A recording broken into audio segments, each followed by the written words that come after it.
I mean, again, he doesn't know who Gabriel is, right? Because he didn't come from an Abrahamic faith.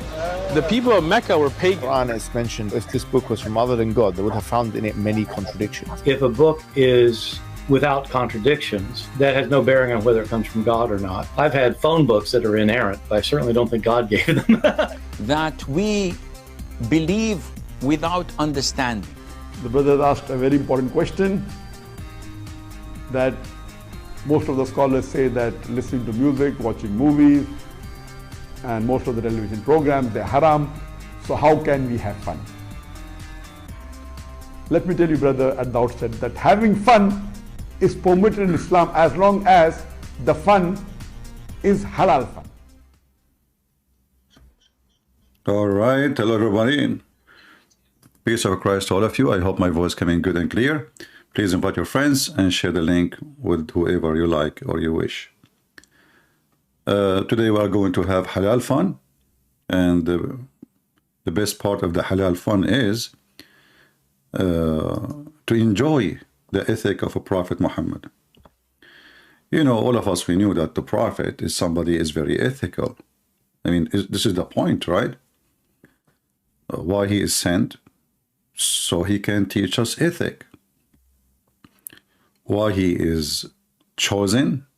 Because he is the best in ethic. I have my Skype open. If there is a single Muslim, just a single Muslim, which I doubt will exist, he can show us how Muhammad is an ethical man. I will be happy to have his call. This is my Skype. This is how you can find me.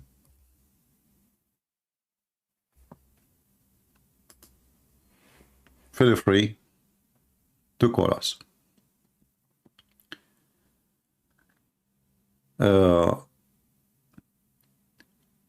know, when the Muslims speak so highly of Muhammad, but their books still speak so low of Muhammad.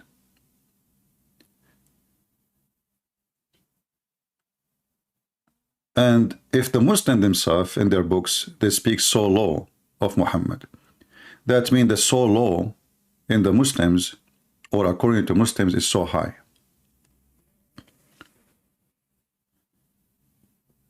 According to my understanding, the worst of us is better than Muhammad. But Muhammad is the best of them. That is very interesting. People are asking, do you have a sore throat? Please focus in what I'm saying, not in my voice. No, my voice, I don't have a sore throat. Maybe you have a sore ears. Be mature, speak like an adult, and be with us as an adult. My voice is not of your business. Do we have any Muhammadan? He dared to call to join us live on air. I mean, Yasser Qadi, he is busy trying to duct tape the hole in the narrative. The other Muslims are busy trying to make fake attack. Other Muslims are trying to speak about how Muhammad can solve all problems in the world. But we know the Quran is a clear witness that Muhammad could not even save himself from a bunch of women. When I say a bunch of women, I'm not putting women down, but I mean the guy who claimed to be a leader for the world, sent by Allah, then when he have a fight with two women, they are not even 5 foot tall. Allah have to involve in order to control them. For Muhammad, he could not.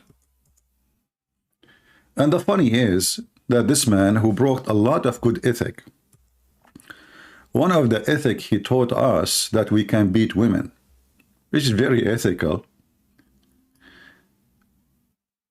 But yet inside his house, he was like a rat. And the proof in front of us.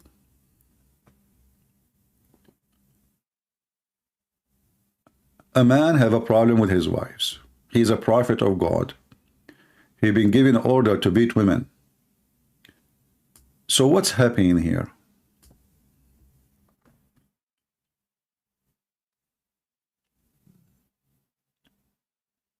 Any Muslim?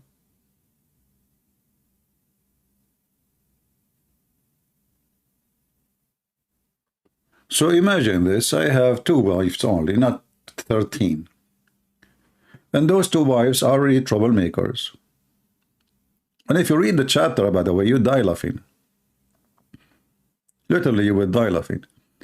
You know, remember, the one who wrote this chapter is Allah, the God of the universe. So the God of the universe who sent the prophet with the best ethic, who taught mankind to beat their women in order to do what? To correct them. Then he himself, he's acting like a chicken inside the house, to the point he have to use his toy, aka Allah, in order to control them. Let us see, maybe we have a text in Skype.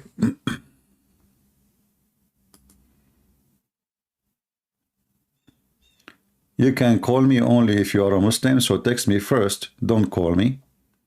Text me first, tell me you are a Muslim, I will take your call. If you do a repentance to him, your heart are indeed inclined. But if you back up each other against him, truly Allah is his protector, and Jibreel, and every righteous one among those who believe, and furthermore the angels. I mean, who's left? You see, if this guy is fighting with Putin, I will say this Putin, he have a nuclear weapon, he can demolish Muhammad and his God. He is fighting with 2 women. One of them is a teenage. All of this drama of the reason for it, the God who created the heaven and the earth, and do you know how massive this universe is? So this God, he sent them a letter. He said, listen to me, if you don't, if you don't stop going against the prophet who is very ethical, what the problem? They found him having sex with the maid. So what? I mean, come on, he's a prophet of God. Actually, Aisha, she said something very interesting. She said, who of you control his testicles like the prophet and his penis? And I was saying, man, this guy, he controlled it very well.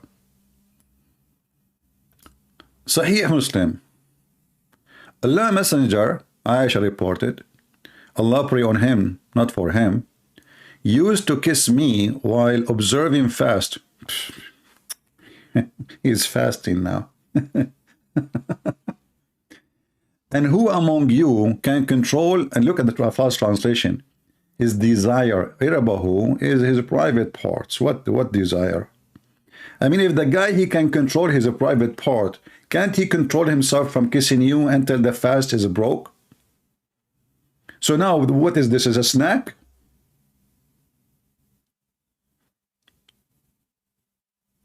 Was the maid he was sleeping with, the maid who is a slave, by the way. So Muhammad is very ethical. He taught the Muslim to fast. And now during the fasting, we need some snack, you know. So like, okay, let us suck some lips, eat some tongues, swallow some saliva. And all of this is not breaking the fasting. So what is fasting is about then? And all of this, by the way, his private part is asleep. You know, they are kissing, but there's nothing happening. You know, he's controlling, brother. He control. So the ethical prophet who taught us to beat women, who kiss his women when he is fasting, is the same one who taught us amazing ethic regarding women.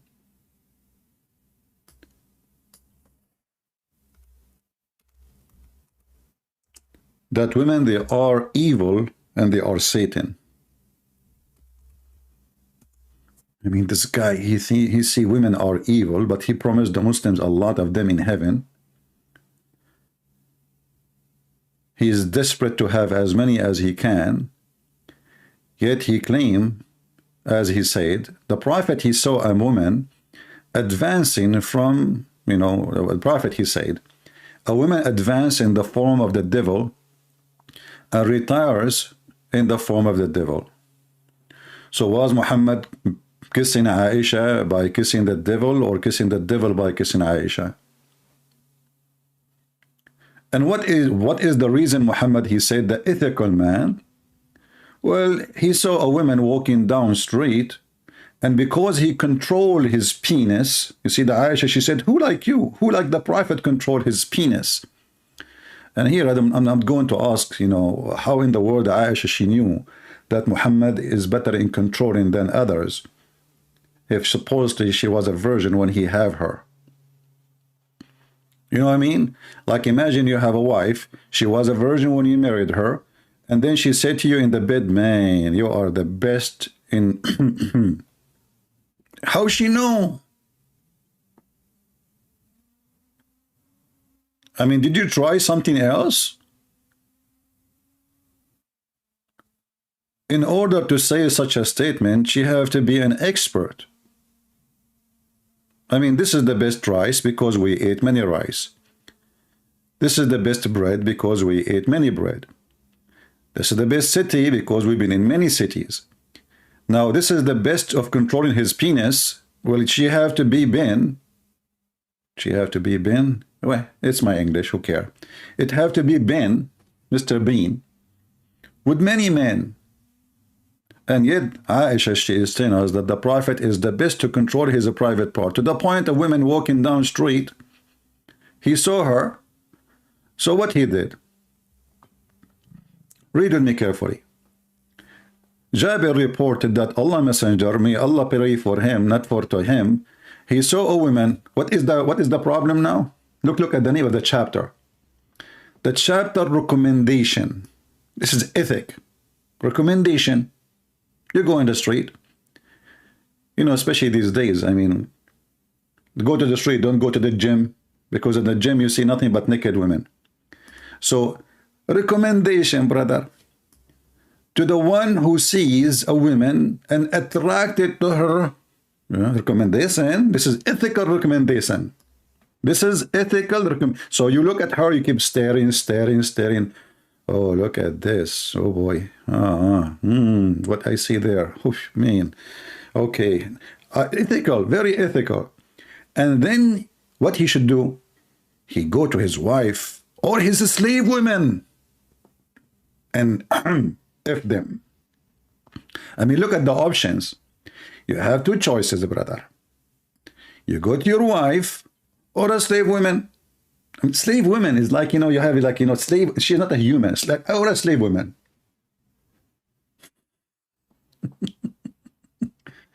So the ethical prophet, he was sitting in the front of his house, and then he saw a woman, and so he came to his wife. So I'm not going to describe in details what happened to Muhammad, the private part, which is usually never stand up even if you play the anthem for it. According to the hadith, Muhammad, he used to be the most weak person in boom boom between all mankind, as he claimed. And then he invoked Allah, and then he sent him a dish of shish kebab. He ate it. He got the power of 40 men. I'm not going to tell you now how in the world the Muslim, they were able to measure the power of Muhammad to be 40 men in effing. I mean, do you have a race? Like, do we have like a stadium and there's many men are practicing, participating in the effing championship, and then we find out that Muhammad, he can F as 40 men. Where did you get this from? I mean, this is an ethical prophet. Everything about him is about his penis. So now the prophet, he was sitting in the front of his house. Oh, look, somebody is walking in front of my window. Guys, I have to go. Oh boy, she is so good. Unbelievable. Alhamdulillah. Alhamdulillah. I'm focusing now. I'm focusing. Oof, man, she is so good. Not like my wife. Man, look at this. Oh boy. okay guys, I'm going to go and find a slave girl because I don't have a wife. And then the Prophet, he went to his wife actually, and she was doing leather. You know, leather is a messy job. You will be sweaty, you will be dirty, her hand will be dirty, her clothes will be dirty. She's boiling water, she is putting the leather, and the smell is so bad. So Muhammad, he went to his wife Zainab, and hold on, did we say Zainab? Yes. Zainab, in case you do not know, is the wife of his son, who he took her from his son. I mean, you see the ethic? So now Muhammad, he got Zainab at home. Like, is he now behaving? The ethical prophet. He took Zainab from her husband. If you remember, what happened with Zainab? Do you see why no Muslims is trying to text us or call us? They don't dare. They know that their prophet have a zero ethic.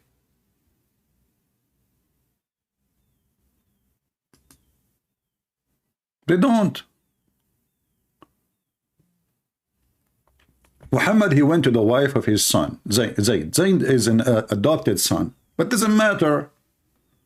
I mean, that doesn't even make it horrible. What if he's even just a friend? I mean, imagine you go to your friend's house and then what do you do? Well, you flirt with the wife. And you say to her, praise be to Allah, the one who made my heart flip for you. In the house of a married woman, when the husband is not there and the husband is his son, who he announced him.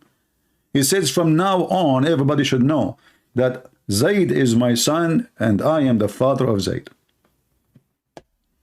What he do? He go to the house of his own son.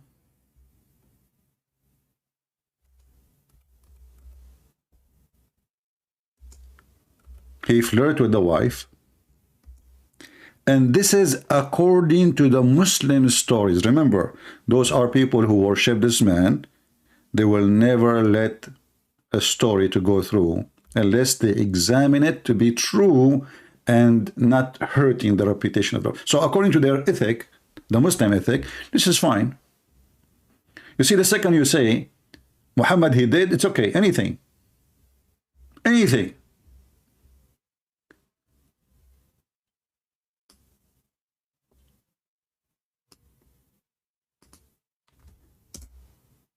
If you do that, oh no, brother, you cannot do that, brother. Haram, haram, halal fun, brother. This is not halal fun. But the Prophet, he can do that. And you know, obviously, this woman, Zainab, she is a whore. How we know? When the husband, he came, you see, a woman, she have a decency. She will be so angry, so upset. She will say to her husband, your disgusting father, he just left. He was here flirting with me. He was here what? Flirting with me.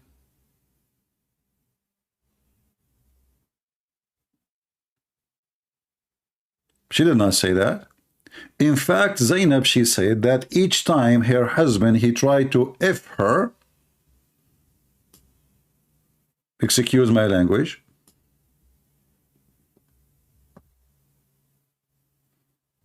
Allah, he made his penis swell.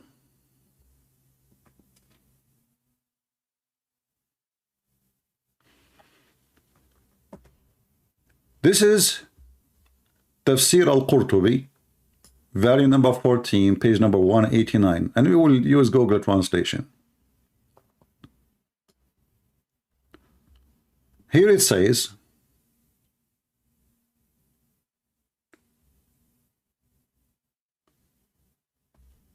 let us use Google translation right away.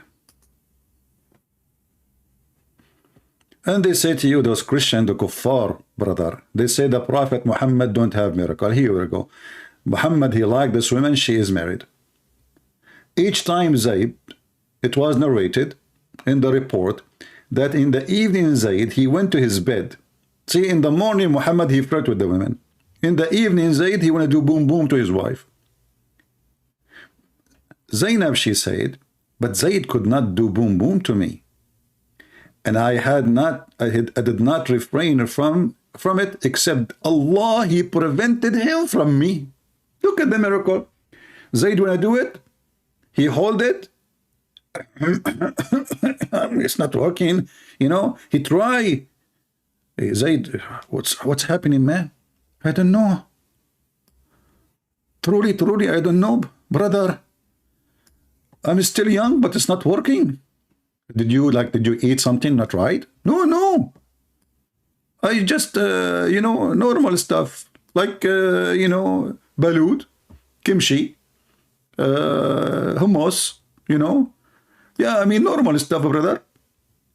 So, Zainab, she is proud. This is a sign from God.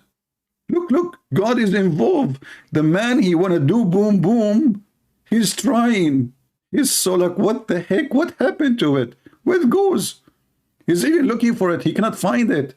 Like he unzips. It disappears. So Zainab, she is telling you a miracle at that night after the Prophet, who is very ethical, who flirt with married women, to his son in her house.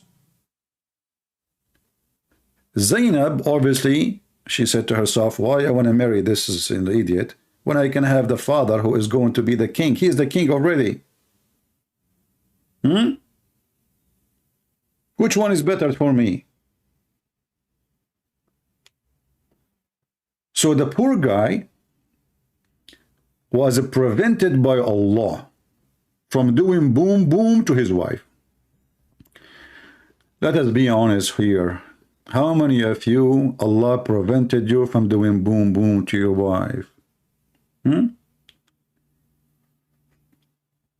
they say to us, Allah does not exist.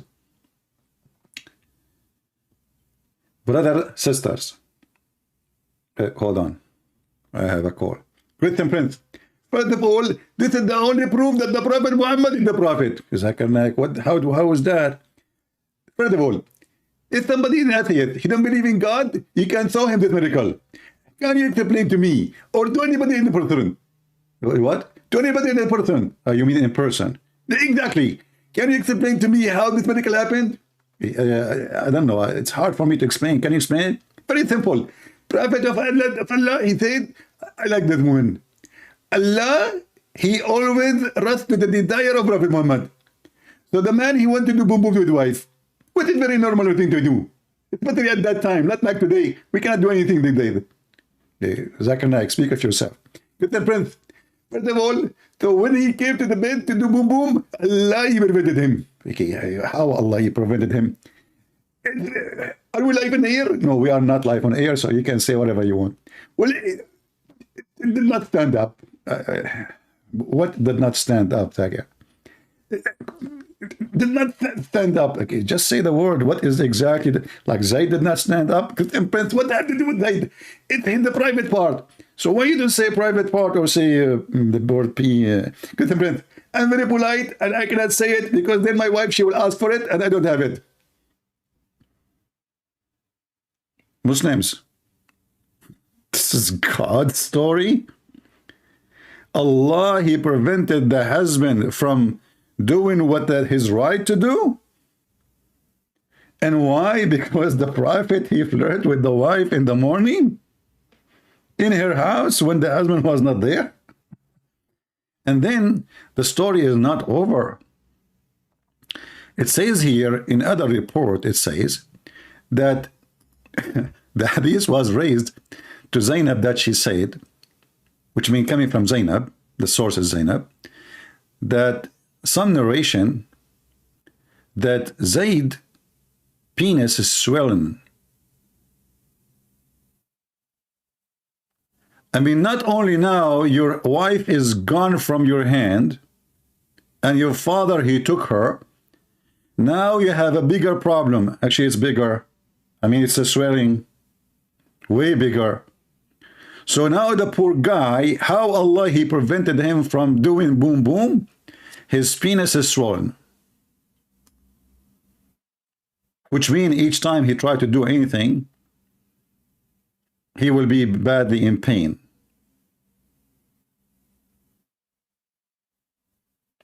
This is the ethical prophet.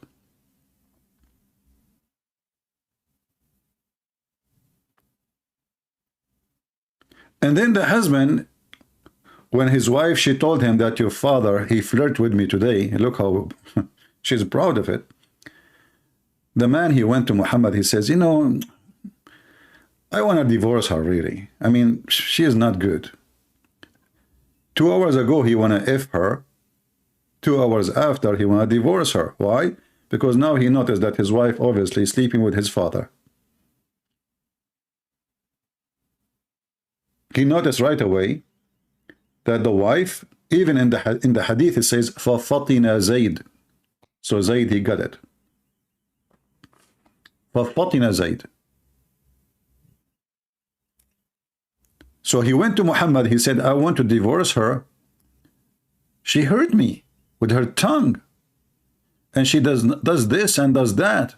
I want to divorce her. Look at the fraud Muhammad. He said to him, why you want to divorce her, man? Keep her for you. Keep her. And then Muhammad, he received a verse from Allah, speaking to him, Allah saying to him, why you say to the guy, keep your wife, when Allah revealed to you that she will be in your bed? Have you ever heard of such a decent God?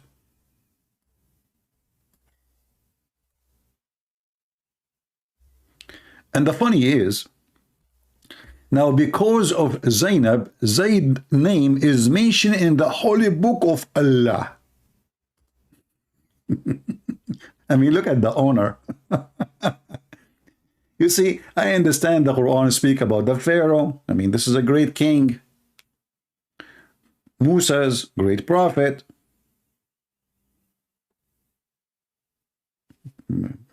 Adam, Abraham.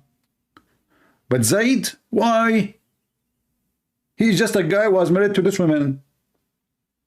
Because, brother, Allah, who is very ethical, he informed Prophet Muhammad that he is going to have her.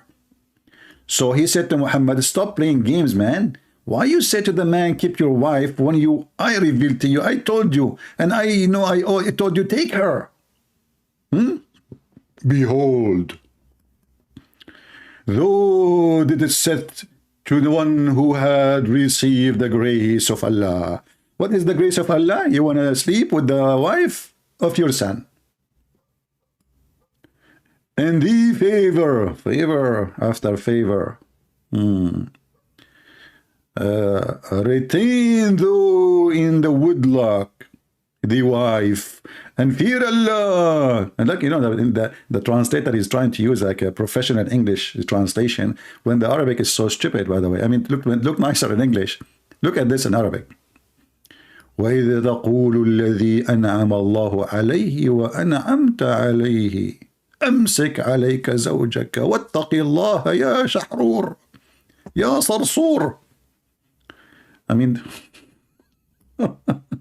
what is this is the book of guidance for mankind. The God telling Muhammad, why you told the guy, keep your wife, man? Don't you want to have her? Come on, hypocrite. In the morning you were saying to her, I want you badly, baby. The husband come to you, you claim that you heard nothing, you know nothing. And you will notice here that the son did not mention to his father, my wife, she told me that you did a flirt with her. Anyone knows why he did not say that? Why the guy did not say to his father, my wife told me you are flirting with her? Because he knew. He's not stupid. They are having an affair together. His wife, she told him that, so he will leave her. That's it. I mean, it's a moment to tell you about things we do for a long time.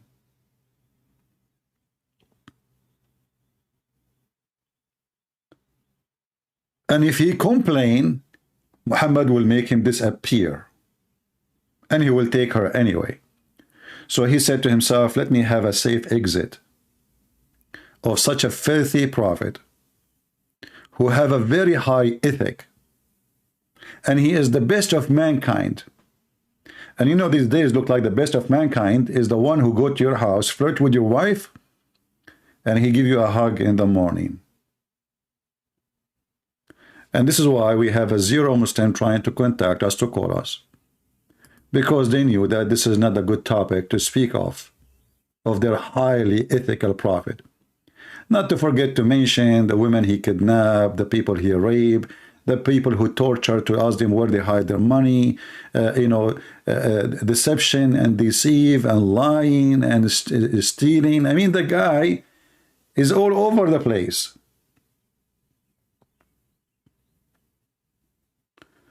But you will hear the Muhammadan saying that Muhammad is the best of mankind in ethic. Very ethical. Even Muhammad, he made a verse in the same chapter. Any woman, she can give herself to the Prophet so he can F her. What does this have to do with God? You see, there is a program, I saw a video once in the Deen Show. And the Deen Show, they said, they have an interview with the Abdul. So they said, how we can prove to the audience that the Prophet of Allah is a prophet of God? The Abdul, he said, that's very easy. What Prophet Muhammad he got from all of this? Torture, leaving his homeland. He did not seek any kingdom. They offer him to be a king, he refused. Why?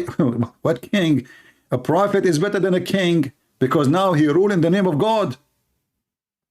He knew what he's doing. What king? He's a king anyway.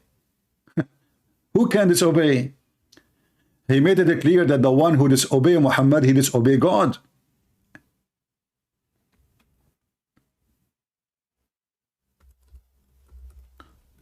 So the guy in the video, he said, fake prophets, they seek things for their own human interest. Prophet Muhammad never did. Muhammad, he seek the best of the booty, the fifth of the booty. It doesn't matter if it's a human or money. Muhammad have a special rules when it's come to his private part. As an example, Muslim can have only 4 wives. Muhammad have unlimited. Muslim, they have to pay for dowry when they get married. Muhammad don't have to. Muhammad can receive gift women as gift, free women, not only slaves.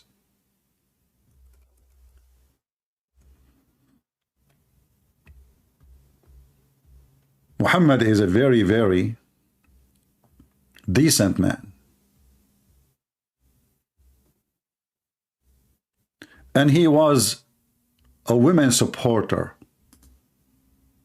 He support women. Let's make it clear, you know.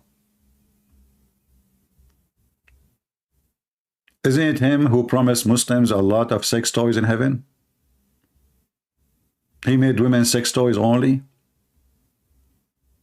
I mean, at least, and not only that, he made it clear that those women, they will not even get jealous.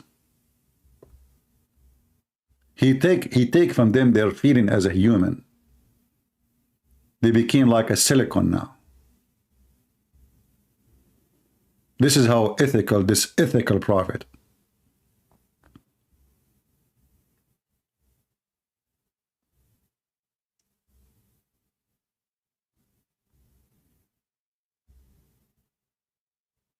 In order to make his men go and die for him, but he never go to war, he always hide behind.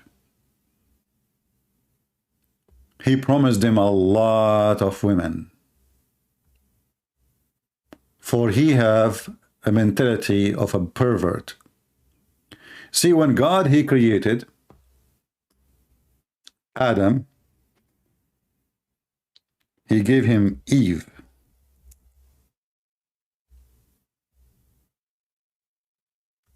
One man, one woman. Why a man he need all those women? What is the purpose?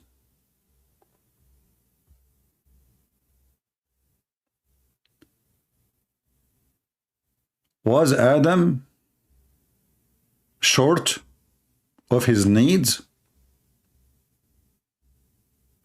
Was Eve unhappy for having one Adam? Muhammad, the ethical man, he destroyed the most important foundation of family and society, which is family. There's no family in Islam.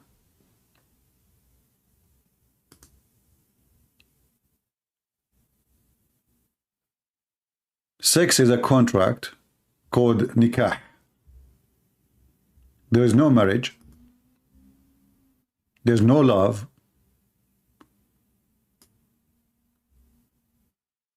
There's no humanity. There's animal practice.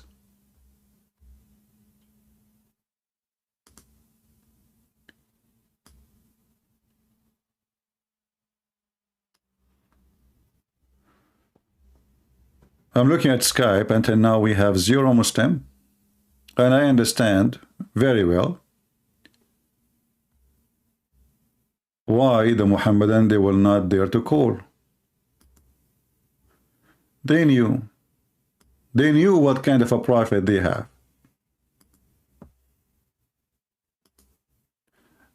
We did not mention Muhammad marrying a 6-year-old girl. And actually, I find it very funny. There's a Muslim, he made a comment speaking about ethic, and this is why I made this video about ethic. He said, you call Muslim ignorant. No, my friend, you are not ignorant. Because you are very well educated. You believe that there is a God. As we speak, he is softening the skin of women for 1,000 years each to make them smooth.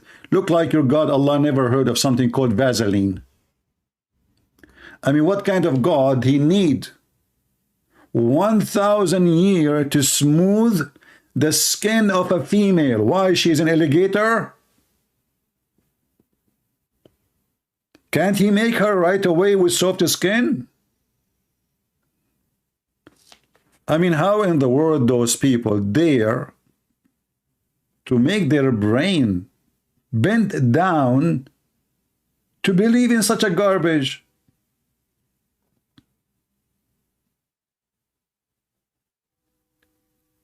$1,000 If I message you, will you reply? Message me in Skype, I will call you. Not only I will reply. Message me in Skype, tell me I am etc. person, I'm a Muslim, and I will call you immediately. So all this time we are saying, and a Muslim call us, you will say, if I message you, will reply.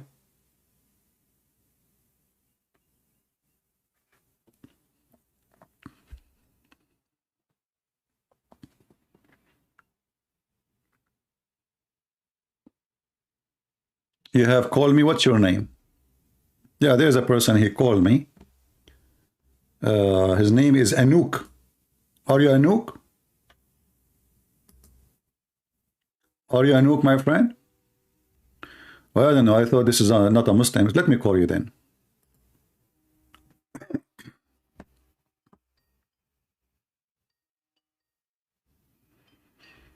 I'm calling you.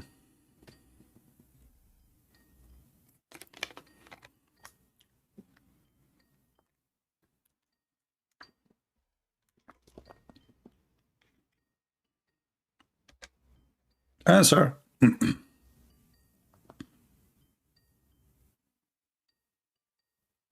He's not answering.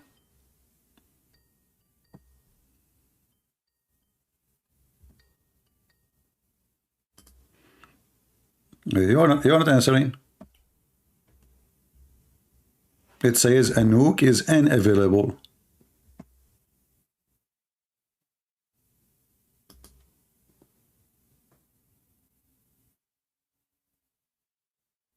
Text me, and I will call you immediately.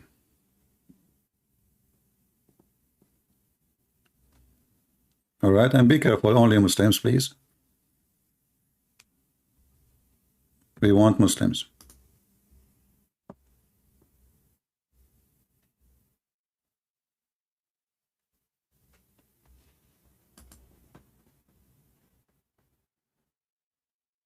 Is it trolling? No problem, we can troll with him. I mean, he is following a trolling prophet. So he have to troll with us. Let us troll together. Let us go back on time, and I am Prophet Muhammad. Prophet Muhammad, why you doing no miracle? You are prophet of God. Every prophet have miracle. Listen to me, my son. I will show you a miracle which nobody ever does before. Yes, prophet, tell us, show us what miracle you are going to do. I'm going to eat the whole goat. Give me the first arm. Okay, prophet, this is the first arm. Give me the second arm. Okay, prophet, this is the second arm. Give me the third arm. Prophet, the goat have only 2 arms. 2 shoulders. Shoulders, actually. You want to eat the 3rd shoulder and the 4th shoulder. I mean, this guy is so stupid to the point, he thinks the goat have 4 shoulders. It's a miracle.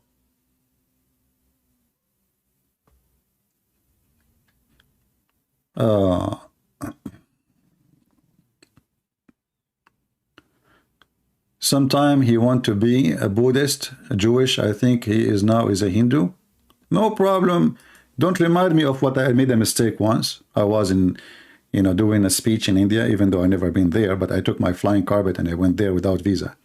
So I said to the Hindus, do you know that the biggest chapter in the Quran is the cow chapter? Man, oh man, you will not believe what happened. They were converting to Islam like crazy.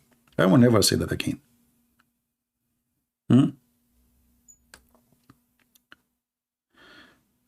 Free J, he says, if God made Adam and Eve, why did he create gay love?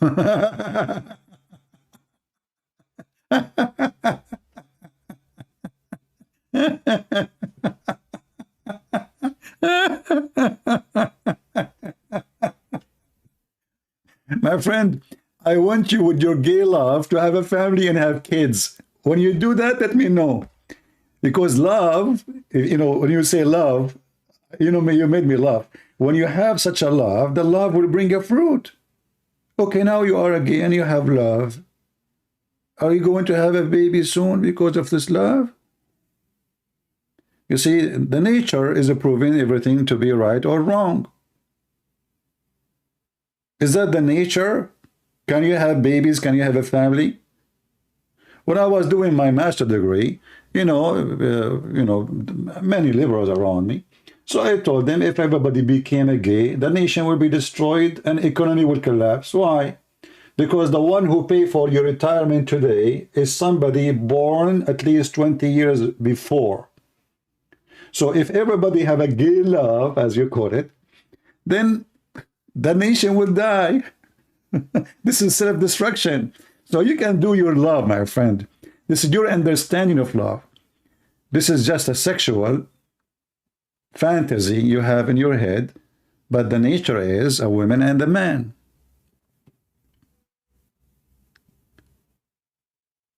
I never heard of adoption, so you want me to do your job.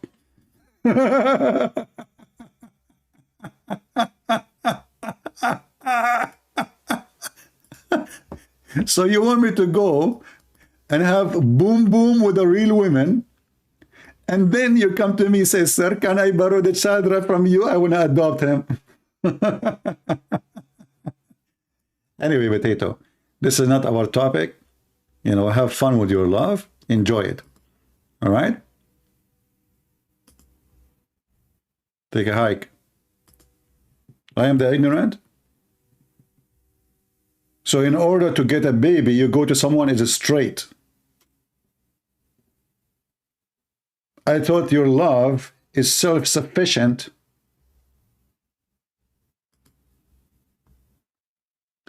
Anyway, not our topic. Do we have any Muhammadan?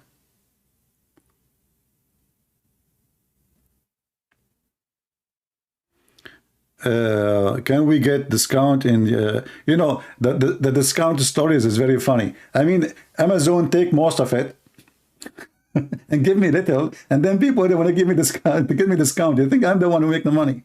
Do you know how much they take? How do I call you? Are you a Muslim? If you are a Muslim, my Skype, the admin is posting my Skype. Do we have any Muslim would like to join us?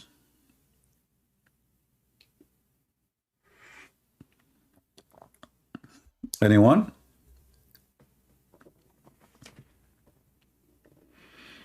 Any Muslim would like to call us and show us the ethic of a Prophet Muhammad. He was very ethical. Anyone? My friend, don't ask me questions have nothing to do with our topic. People asking me questions in the chat have nothing to do with we have a topic, the ethic. So we that's it. We change it now. Don't you want to hear a Muslim answering, refuting us? If we are done, so we can say who have a question, and then you guys, you can give me questions have nothing to do with the topic if we are done. But for now,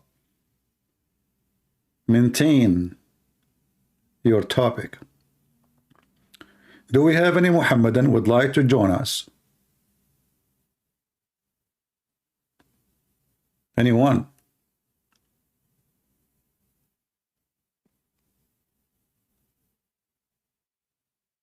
You can group. You can call any of those famous ones in YouTube, you know, ambush me. Do you know, like Mimi Hijab, he ambush apostate prophet. Why they don't ambush me? Call me, surprise me. Why you don't create a platform saying your books? My friend, just please, for God's sake, ask questions about our topic. Focus with me. Forget about my books now.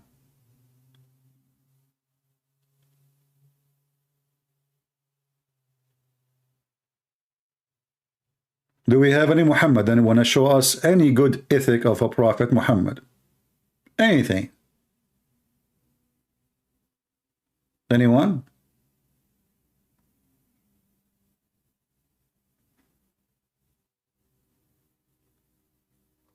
After I finish and we hang up and we go, and then you will see the Muslim comment coming like rain.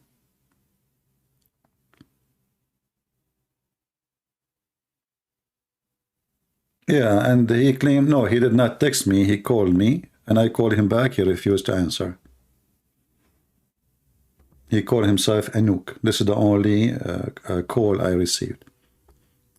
I called him, as you see here, no answer.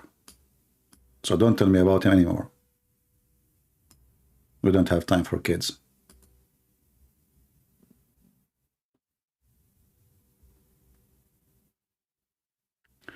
What do you think about Muhammad being the most influential? Well, you know, being influential doesn't mean you are good. As an example, Osama bin Laden, in certain time, he was #1 topic in the whole world. You open any TV stations, everybody's speaking about him. His influence is, we have security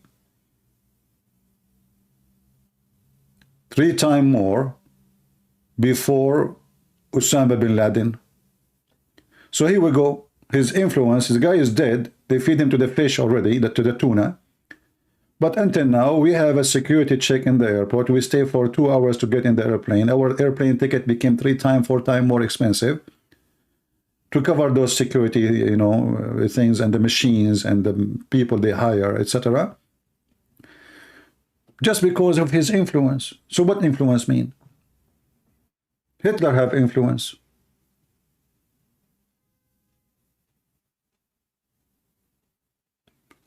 most influent or influenced person is a joke. However, it's very funny that the most influenced one is Muhammad, but you ask a Muslim, what is the time now? What is the year? What a year is shown in your computer? They will say the year of after the Lord. So who is the most influenced?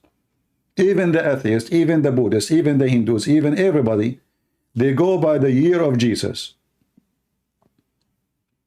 Every single salary in this earth is paid by his name.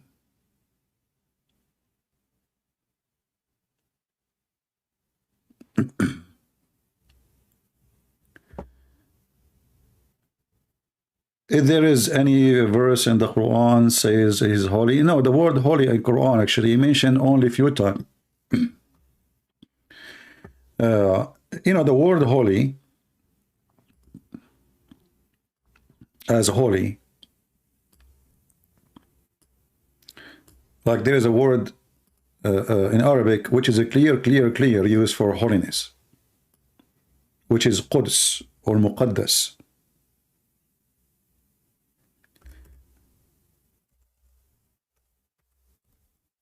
If you ask a Muslim, what is the name of the city of Jerusalem? They will say to you, Quds. Quds is the extreme holiness. And here we ask ourselves, why the Quds is not Mecca? Even the Quran, when he speak about the extreme holiness, we speak about the Jews. We speak specifically about Jerusalem and how Allah he ordered Moses to enter the Holy Land, which Allah he assigned to them. So this is the clear Arabic word of holiness mentioned in the Quran. There's other words of holy,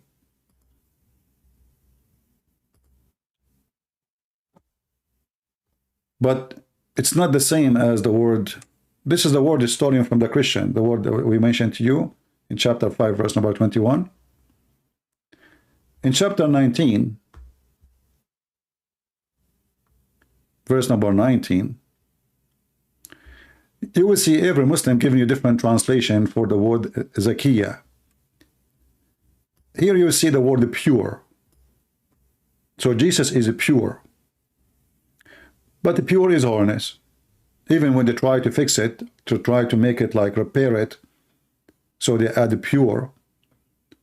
But isn't it God is the only one is pure? All of us, we are not pure. There's nobody is pure. Jesus is pure. First of all, he is not the fruit of sexual relationship, and that make him extreme pure. Secondly, he never commits sin. Even the hadith confirm that.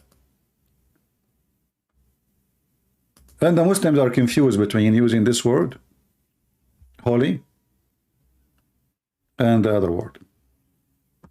Okay, we have this guy, Fakir, is trying to call. Okay, let's see.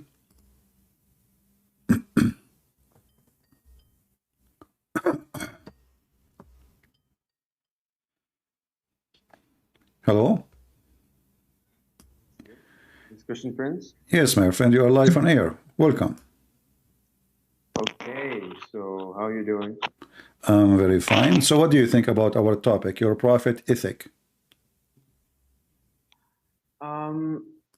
What do you see? How, first of all, you describe the prophet, then I'll do it. I mean, you are listening to me for the last hour, and you are telling me what I say? Dude. Did you hear me? Is, did you hear me speaking for the last hour, showing you all the stories about your prophet, and now you are asking me what say you? So what I was talking about all this time, and what so you were talking about the Zad problem, right? All problems doesn't matter. What do you think of somebody he come to your house and he flirt with your wife when you are not there? Let us say he's your friend, not your father. What do you think of him? Brother, wait a second. Here's something really weird that I'm about to tell you. The book you are reading with the book you are reading that most Muslims accept is fabricated. It's what? All of these, it's fabricated. You know, Oh, all okay. of Well, these it's stories. okay. Okay, hold on. So why the Muslim they will Yep. fabricate such a story about their prophet? Tell me. Go ahead. I'm listening. They will. They will. You think that all of the people are angels? You think? Okay, tell Are me. you an For angel? example, let's. Are you an angel?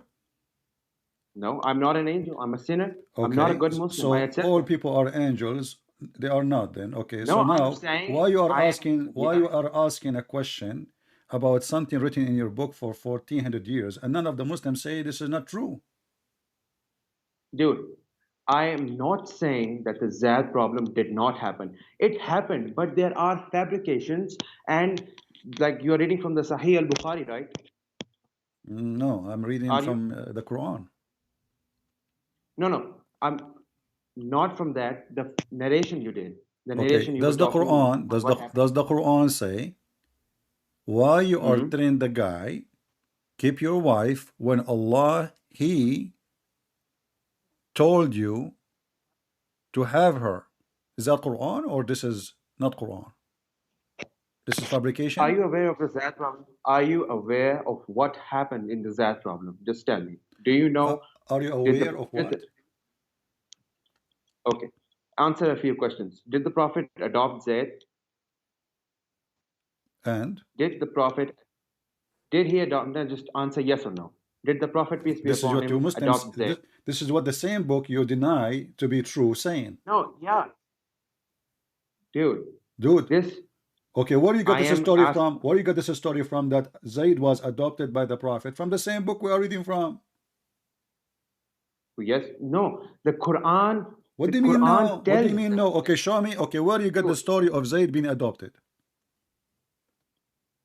it's the Quran. The In the Quran. If you Quran it read all the says, ayat. okay, in the Quran, okay, show me the verse in the Quran says that Zaid was adopted. Zaid was adopted. Wait a second, I'm going to have to research on that. But Okay. the thing is, does the Quran say that Zaid was adopted? Have you read the ayat? I never saw the name of Zaid in the Quran appear once. Does it appear twice? It did appear once. Wait a second. Okay, so how you are saying Zaid is in the Quran twice? Because this is Zaid, the story here about Zaid. So when Zaid he finished doing boom boom to her, take her, you know. Okay, hey, wait a second, Christian Prince. Do you really think that anyone would tell others about what they did to their wife last night?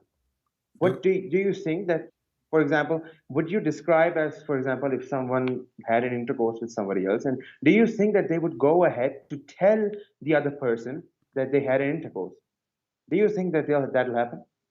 well, Will you do that? yeah, obviously they did because your prophet have zero ethic. No, no, no. Wait. I am asking you a Okay. question. I Okay. don't want you to question me. Hmm. Let's say, I don't know if you're married or not, sir, but let's say, for the moment, okay, let's calm down. For the moment, let's say you had an intercourse last night. Will you go around telling How do you know? everybody else that How do you know, by the way? I am supposing a situation? Oh, I'm okay. not Because saying that it happened. I thought you have a camera and you're watching me. Okay, go ahead. No, no, I'm not. I'm not watching Astaghfirullah. No. Oh, okay. The thing, Astaghfirullah. I'm just asking. I'm asking you a question. Will you tell anybody about that? Well, if I wanna humiliate you, I will. If I disrespect you and I wanna torture you, yeah. Okay, you tell me. You tell me. You tell me. Wait a second. Listen. Why you are saying this is not right, right? So this is not ethical. We agree. But this is the whole point. We are speaking about Muhammad and the followers of Muhammad not being ethical. Why the wife she tell the husband and she liken it that your father was here and he flirted with me. Why she did not say to him, shame on your father, I'm your wife? Fabrication. Huh? Fabrication. Dude, Okay. I've told you. Why the Muslims who they believe in Muhammad as the best of mankind? Don't you believe in that?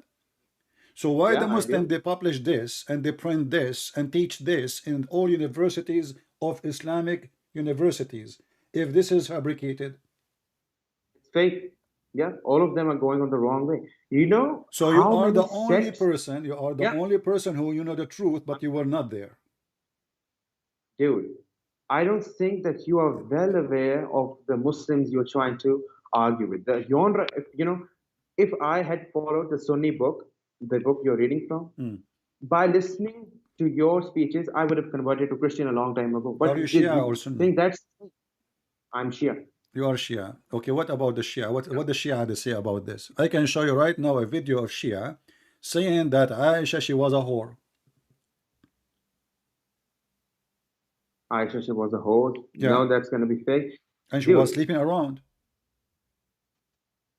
That's just in the Shia. I have told you already. Not all Shia sources are cited. So not now, all okay, so we go from the Sunni are bad. Now we go to the Shia. You are a Shia. Oh, not all Shia are good. So so are you against the Quran? The Quran says that Aisha okay, hold on. Do you know a little bit of Arabic? Can you translate, please? I don't know Arabic. You do not know Arabic. Maybe do you know the word khanat? Khan? No, can you tell me the meaning? Mean betray. Betray. Okay. Okay. So what does the ayah say? In chapter, as an example, chapter 8, verse number 27, use the word takhunu. Khanu. Chapter 8, verse number 71. Yep.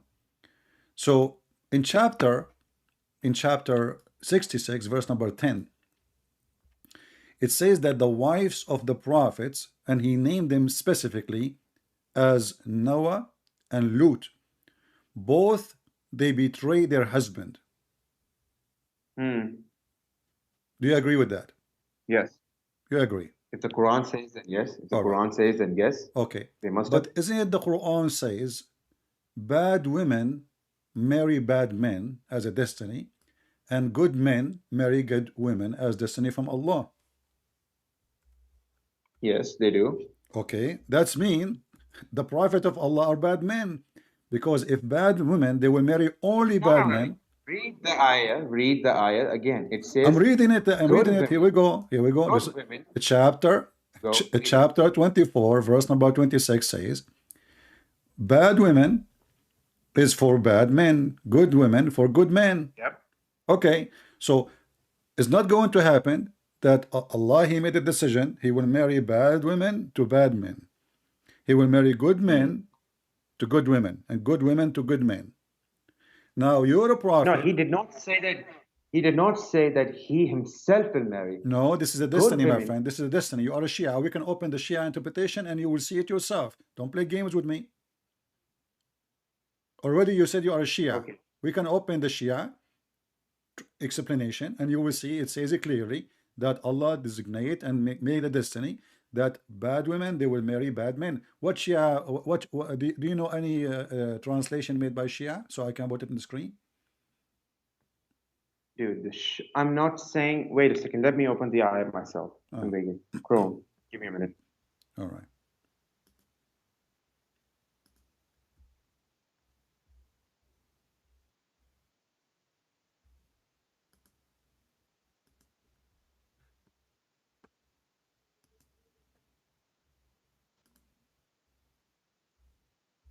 Okay, I have opened it. What translation you like me to put for you on the screen? What translation you like? No, I would like for you to answer a few questions. Does Allah mention that He Himself will marry good men, good women, and good men? Yes, it's in front of you. Yeah, I'm reading the ayah. Evil words? No, it's wrong. Okay, women impure are for men impure, and men impure are for women impure. Okay, so what does that mean? And women of purity are. It means what does that the mean? impure women will always be attracted and be with impure men. And pure women and pure men will always be together. Where does it say that Allah Himself will come? Can we open the Shia interpretation for this? Go ahead. Okay. What Shia interpretation would you like me to put for you on the screen? Okay, wait a second. Let me come to the stream.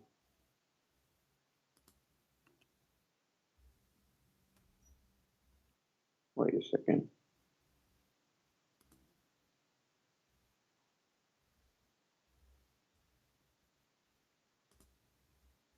Hello, are you here? No, I am here. You are there. Yeah, I think the going to the stream kind of eliminates the factor, but Yeah. okay. So do you like مجمع البيان في تفسير القرآن? This is Shia. Okay, can you read it out for me? I can't access the stream right now. Okay. I will post the link. Okay, send me the link on Skype if you can. So we go 24, 26 in front of you. I'm putting it. Here we go. And this is your Shia tafsir.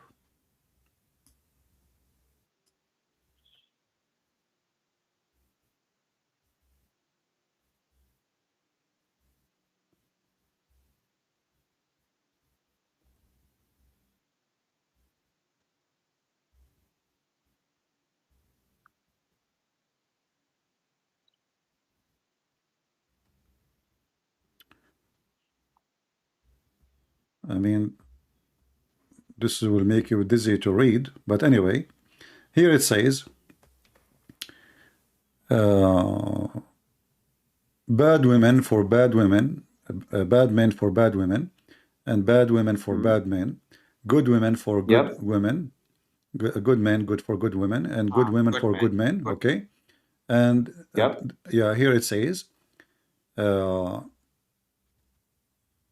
the example of this, Allah, He says, الزاني لا ينكح إلا زانية أو مشركة. This is explanation. Let us go to this verse. A person who do fornication, hold on. A person who do fornication, he marry only a woman who do fornication. It's a destiny. Read it. Let us read. I can't see the screen. Okay, I mean, I'm showing you the explanation. Chapter 24, verse number 3, it says that a fornicator marry a fornicator, pagan marry a pagan, and no one marry her except a pagan or adulterer. Yeah. Do you see it? Yeah. Okay. So good women marry good men. Do we agree now? Yeah. Okay. So what does that mean? If a man he marry good women, she is going to stay a good woman forever. If you marry a fornicator, you must be a fornicator. For Allah, He made a destiny that fornicators marry for fornicators, pagan marry from pagan, good ones is the Muslim women marry from good Muslim men, correct? Yeah. Okay. So, but you're a prophet and you are a Shia, you accuse Aisha to be a whore. And we mentioned the verse. What? You accuse Aisha. Hold on. Let's finish my thought and you can answer. When the Quran said that Aisha and Hafsa, they made a party against Muhammad, and صغت أيمانهم, they became inclined in their heart and they became kuffar. And I can show you right now the Islamic interpretation for this. This is about Aisha and Hafsa specifically. So now, the wives of Muhammad, the wives of Muhammad, yes, in front of you, chapter 66, verse number 4. Read it.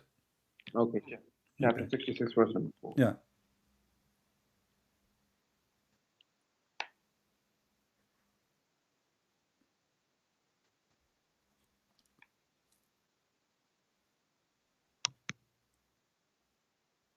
Okay, so what are you saying? I got the verse. Okay, so those two women, what they are doing, are they being good or bad?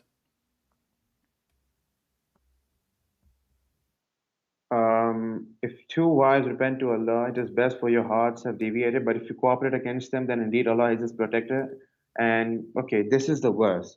So okay. Are they good or bad? Those women, are they good or bad? They may be good.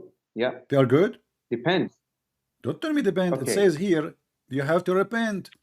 Do you say to somebody repent if he is doing good or he is doing bad? No. Wait a second. In other chapters of the Quran, it says that humans will always make a mistake.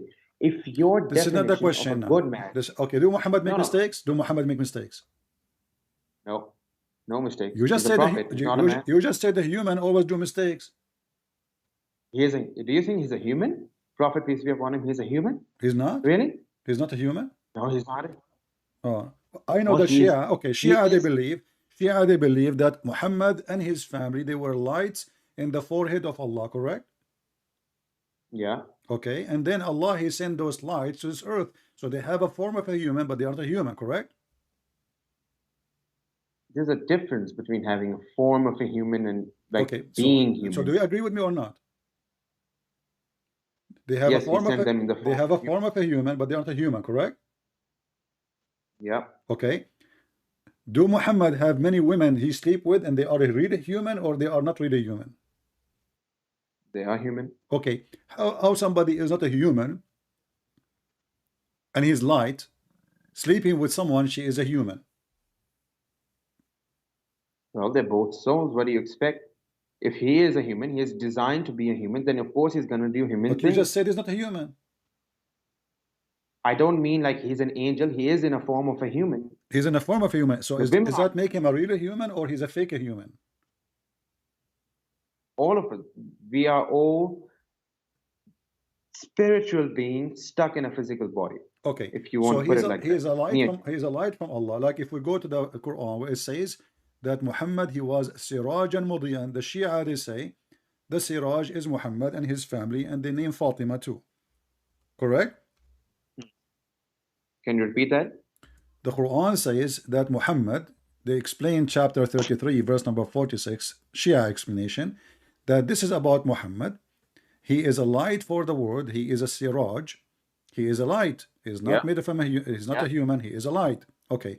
Now Muhammad, he Yeah. was in the forehead of Allah. Do we agree? And you agreed already about that, right? Muhammad was in the forehead of Allah. No, why would I agree to that? Where You are a does Shia. The in Shia the believe in forehead that. of Allah? The Sh- Wait. Forehead of Allah? What is that even supposed to mean? He was the forehead of Allah? Where does Aren't it you say a that? Shia? Anyway, Aren't you a Shia? well, some parts of Christianity reject the Trinity. Okay. Aren't you a Christian? Why Are don't you reject the from Trinity? the 12 sect? From the 12? Yeah. What is your sect? what? in the Shia? What is your sect as a Shia? Ithnai I'm a Ashariya? Shia. Yeah, well, there's I many am the sects in the Shia. Shia. I follow the Ahlul Bayt, and that's it. If you want to Exactly. label me So, a Shia, but you agree with me. You just said that Ali and Allah and Muhammad and Fatima, etc., Hassan al-Hussein, they used to be, they are light, correct? what do you mean by light? Elaborate. Now light. you do not What do know you what mean by light. You said to me that they are in a form of a human, but they are not a human. They are light. You agreed already. They're souls, yes. Huh? What do you mean light? What kind? Dude, Did you the just light say here- just 3 minutes ago? It's recorded. I asked you, are they made of light? They are not a human like us. You said yes. And now you're asking me, what do you mean light? Bro, I only heard, okay, let's calm down for a second. The Prophet, peace be upon him, and the 5 pure were made from the first day. They have been here since the creation of Gabriel. They have been here since the first day. What, they Allah are has made from sent them what? on They a- are made from what? Light. Are they light? I don't know. Allah knows best. Allah hasn't So why you told said to me what a few minutes ago, you said to me, yes, they are light. I made a mistake. I can accept But that. this I is what made a all the mistake. Shia believe. So what kind of Shia you are? All Shia believe that Muhammad and his family, they are made of light. Dude, just You can you open right elaborate now. light? Okay, what interpretation you like to read about this verse?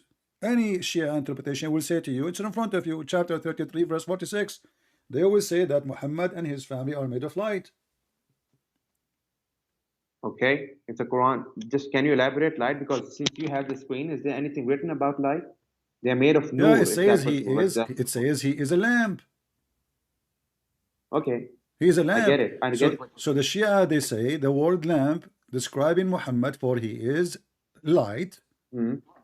okay. Let's accept what you're saying. Now go forward. What are you? No, trying don't to accept do what I'm with this? saying. This is what you're saying. This is your Shia.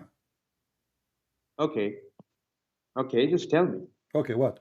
So now the ethical Muhammad, who is made of light, he have Yeah. fights with his wives. Is that because he's a good or he's bad? A fight where? Well, Muhammad, he had sex with a slave.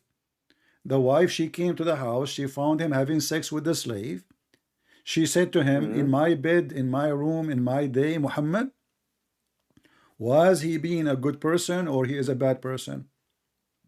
When Muhammad he ordered men to beat their wife, was he a person with good ethic or bad ethic? When Muhammad he When had he, sex with a child, her name is Aisha, is he an ethical light or a bad light? if you really accept me as Shia, you will realize soon enough that Aisha was not a child when she was married to Prophet peace be upon him. Well, give me the age of No, Aisha according to the Shia then. 15 or 16. 16? Yeah, But the Shia agree that he when was Muhammad he died, Aisha was 18 and she lived with Muhammad 9 years.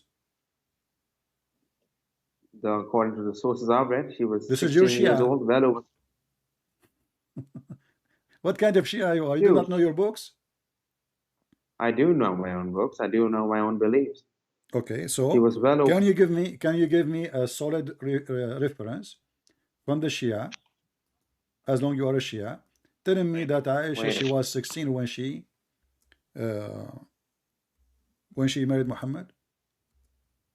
hey, wait a second. I'll give you a reference for it. Just give me 2 minutes. All right.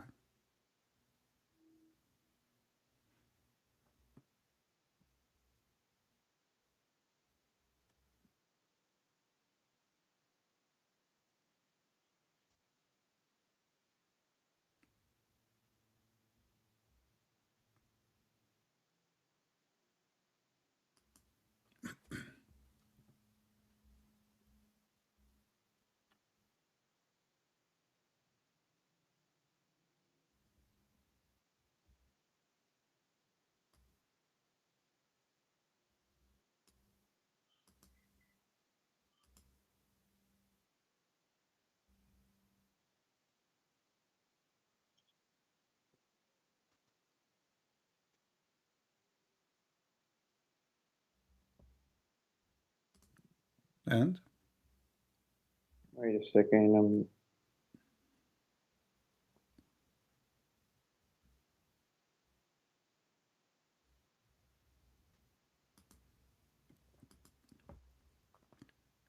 I can make it easier for you. What is the age of Fatima when she got married?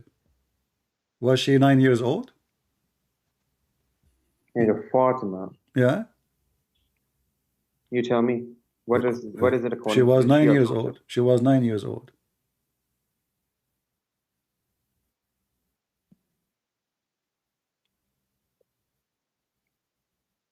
Wait, wasn't she like between 9 and 21? She was between 9 and 21. I mean, this is a between 9 and 29 and 21. That's a good one. I'm literally telling you.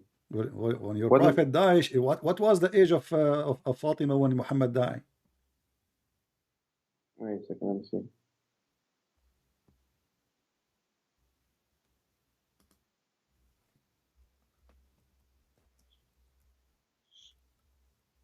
She was between 18 or 27.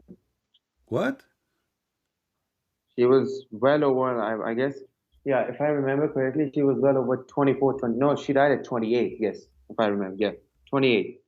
Okay. Yeah. Do you have Now what? do you have reference for that?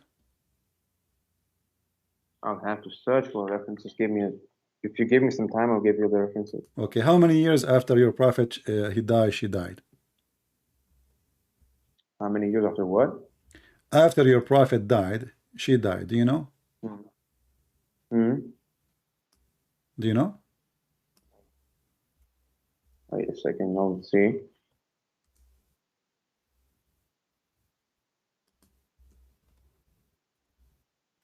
Oh, I don't know. Can you tell me?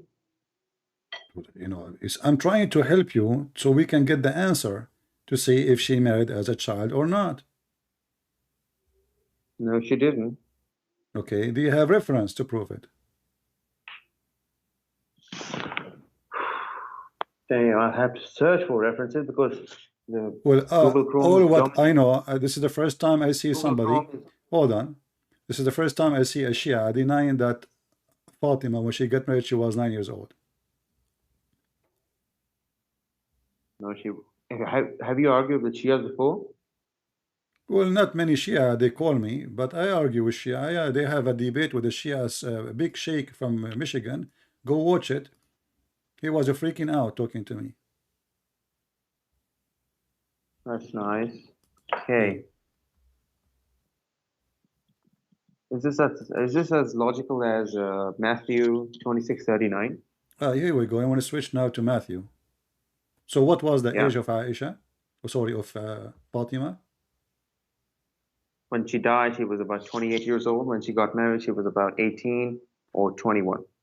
Between 9 or 21, like the. Do you like I have said do you before. have reference? Give you a reference. Just give me a minute.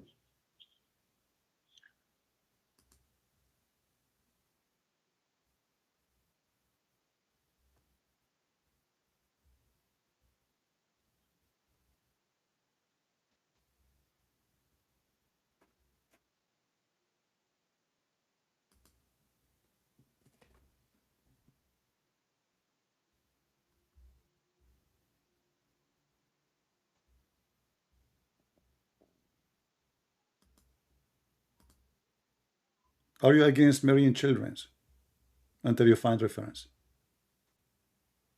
Depends if the person is. Yeah, Okay. I am against What do you marrying think? children. Okay, well, let's make it simple.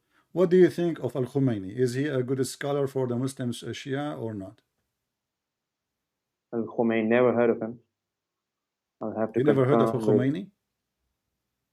No, I am Pakistani. I only follow the Okay. scholars I have which are near me. All right. All right.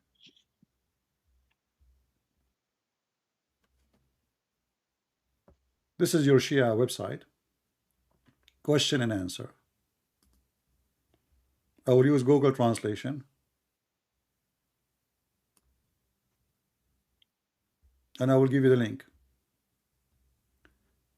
According to the most known, فاطمة الزهراء توفيت وعمرها 18 years old when she died. And when she got married from Amir al-Mu'mineen Ali, she was 9 or 10. And this is a translation. Okay, what was the. This is the translation. Here we go. According to the most well-known, which means the most agreed upon, she died at the age of 18.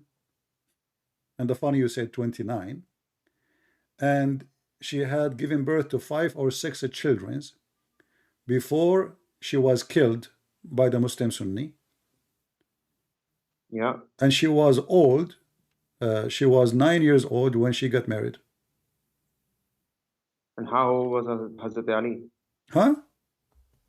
How old was Amir al-Mu'mineen when he married his We're not talking about him now. We are talking about her. So she died at the age of 18. She got married at the age of 9 or 10. She got married at the age of 9 or 10. And she died in the age of 18. So you Muslim Shia, you added more than 12 years to her age to make her. But you told me she married, she was 21. You told me she was married when she was 21. 21, she was dead. Dude, even in the Shia sect, there are different books telling that she was 9, 10, Okay, 11, 12. so can we agree now? Book. Can we agree, me and you now, that you Muslims are a bunch of liars? You keep lying about your prophet and his family? If you're talking about Sunnis, and sure, I'll agree to that. Okay, so how we can trust you that you are not lying to me right now? If you just said, we Shia, we Sunni, we keep lying. All our books is a fraud. So how we can learn about Islam? Who is the true Muhammad then? Maybe all the stories you are coming with in your books, both of you, is a fabrication. The same. Dude, if I tell, do you know the difference between lying and deceiving, Mr. Prince? It's the same. Lying is deceiving. Deceiving is lying. When you lie, the lie is 100% fake. But when you deceive, the deceiving is the mixture of truth and a lie. You put in some truth. So did your prophet mix some? Did your prophet is what your prophet he did? As an example, if I ask you right now, what is the proof that Muhammad is a prophet? What do you say to me? You will say to me Muhammad that he said he believed in the God of Abraham. Here we go. The God of Abraham is a true God. It's written in the Quran. Okay, what is the proof that Muhammad is a prophet? It's written in the Quran. That's proof enough. But you just told me we Muslim we lie about our books. Even you Shia, you No. don't agree with the Quran. You say the Quran, you I Shia, did you not say the true say. Quran. You Shia, you say the true Quran is the Quran with Fatima, which is taken by Al-Mahdi, and Al-Mahdi will come back one day and he will No, bring that the Quran. no. That's absolutely Do fake. you That have the Quran story of is Fatima? made up Do you have Quran of Fatima? No, I don't, because it doesn't exist. That's the So the Shia true are lying. Quran we have. So the Shia are lying when Yeah, they say Quran of Fatima. yeah. Extremists. There is a difference between Shia and Okay, extremist I will Shia. make it simple. Let us, go to something in the Quran, because wherever I go, you will say to me they are lying. They are lying. Okay, we got it. You Muslims, you lie. What do you think about the Quran teaching us to beat women? Is that a good ethic? It depends on situations. Is that a Wait, good can ethic? I? Depend. Did you beat your wife before? Well, I am 15 years old. If I had a wife, then maybe not. At that, if you read the entire, I know I have research on this. Do your dad beat your mom? Can you just give me 2 minutes? I'll be right back. Just 2 minutes. I have some work to do. My mother's calling me. Okay. Please. All right. Sorry for this. Just 2 minutes.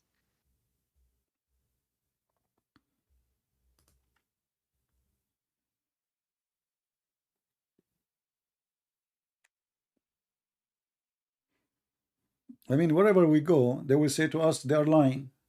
Here we go. This solved the problem. You see how easy? So what the conclusion now? We cannot trust any Muslim, including the Muslim is talking to us, because they agree that Muslim they lie. They lie about their religion. I agree. I never met a Muslim who don't lie about his religion. So how this can be a religion from God, preserved by God, when all the books are a bunch of lies? And how old he was? He said he is 15 or 50.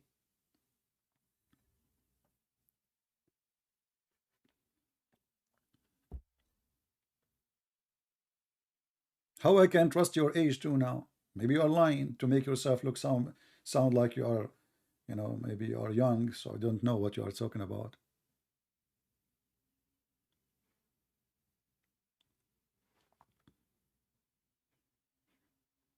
Once I was debating a sheikh in Paltalk. He told me he need to go to the bathroom. Excuse me. This was almost maybe 17, 18 years ago. Since then, he never come back.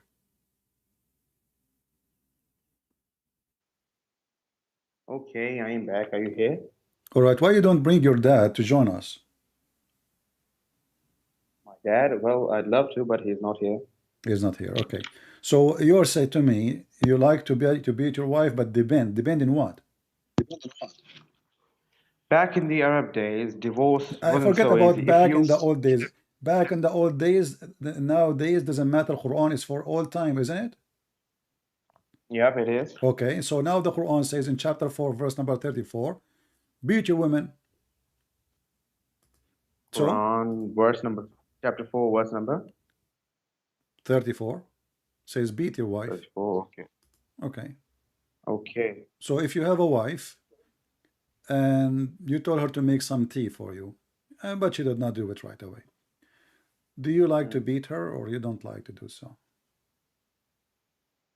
If I remember correctly, I read an ayah in the Quran that if your wives rebel against you, then you shall beat them. All right. Now, okay, let's say your wife, she said, I'm not going to make tea for you. Yeah. You can beat her, right? No, not at all. Do you think that's a valid reason? Do you think that's rebellion? Yeah, rebellion. Okay, tell me what rebellion mean. What rebellion mean? She is a voting Democrat against a Republican. What rebellion mean? Explain to me. Go ahead.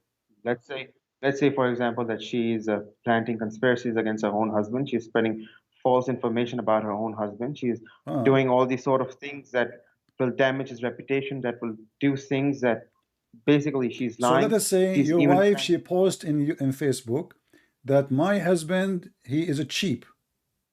Do you beat her for saying that? It depends. Oh, depends. Okay. When the last time you saw your dad beating your mother? I don't think so. I've ever seen my dad beating my mother. Why? It's not depend. Are you telling me the truth now, or are you lying? Your mother, she never. She's never done anything like that. I'm not lying. She's never done anything like that. Okay, so your mother is always obedient, so she don't deserve to be beaten. But if she did rebellion, or your dad, he can beat her, right? I'm gonna say the same word again and again. It depends. Okay, so What does let us say your mom, she did something is not ethical according to Islam. Do you support your father beating your mother? Beating is the last resort. If you can seek a divorce, then that should be the last. In the Quran, if you read that, beating is the lastest option. Where it says the last? Divorce, Show me in the verse where it says the last. do you know the position of the verse? Does the verse start with beat your wives? Does the verse start with beat your wives? But it's up to you. You know, the hadith says no man shall be asked for why he is beating his wife. Doesn't matter. It's up to you. You can admonish. You can beat. It's up to you to take any of them. Does it say first? Does it say second? Does it say third? No. Take a look at the ayah. Okay. Let us say you have your daughter. Your daughter, she wanna put makeup and go out in the street. Are you willing to beat her for that? I'm not going to beat her for that. Why? Never. Why? Because that's her choice. If she refuses to do thought hijab, she had then no choice. I thought if she is rebellion, we beat them. That's not rebellion against the husband. That's their own choice. If they want to wear hijab, then that they are open. So you are saying to me, if the wife, she's spreading rumors against her husband, we beat her. If the wife, she take hijab out and she walk in the street without hijab, is okay? I'm saying if, for example, if divorce is possible, then they should take the divorce. If not, then, beating the wife should be an option. Okay, so now after you beat your wife, what will happen next? You tell me. I don't know. What do you think will happen? Is she going to be a better person after you beat her? Do you think she will behave now? Have you ever, the thing, she may be, yes. Maybe. If I beat you, are you going to behave? If I beat you up, are you going to behave? Yep, I am. So I like, so now you are, for me, you are not behaving now. So you are saying to me, I should beat you, so you behave. I'm going to say the same word. Did your parents ever beat you? You are not answering. Do I beat you because you are not behaving? Is that a solution? Yes, it can be. If it's the last resort, if I've not listened to you many times, if you guided me and I started to, rebel against I'm going to guide you right now. I asked you to convert to Christianity. And based on your answer, you will receive beating or not. This is what you are saying to me. So if you say, no, I'm not going to accept, you are being rebellion. So now I have the right to beat you. Are you my father? Or what does this have to do with the father? You are not my wife. Are you a female? What do you think? Maybe. I don't know. Do you think I'm a female? I mean, everything you said to me, you keep saying to me, maybe, and they are lying. The books are lying. Everybody is lying. Okay, listen. You spoke about women marriage. When we show you your reference, your Islamic books, you deny them. Does the Quran speak of divorcing children? Before what? Does the Quran speak of divorcing children? Divorcing children? Yeah. I know what ayat you are going to quote. Go ahead. Okay. Go do your thing. Tell me. It's in front of you, chapter 65, verse number 4. You said to me that the books speaking of the child marriage are fabricated. You said to me that Fatima, she was 21. Aisha, she was maybe 30. But the Quran is speaking about that if a person want to divorce a child, after he divorced the wife. Child, doesn't say the waiting period, those of your women who have lost all expectation of menstruation shall be 3 months. If a woman loses menstruation for 3 months, then but women who have, but female who never have their menstruation because they are too young. That's excluded in this. Okay, exactly. So now hold on. Look what happened now. So now you deny that the Quran teach you to have sex with the children. You deny the hadith. You say those are lying, right? But Okay, now we let's have wait a second. now we have a No, Quran. no. Wait a second. Wait a second. It mentions 3 months. Do you think the child who has never had a period ever is 3 months old? My Why friend, did the Quran my mention 3 friend, months because then? the Quran is a stupid book. Why you want to wait 3 months anyway? For a woman, she appeared or not? One period is enough. Bro, What wrong? no, If a woman she have a you're period, talking, if a woman she you're have a talking period, about why I need to wait 3 months? And now read with me. This is your Islamic if she didn't have. interpretation. Hold on. Listen. Let us see.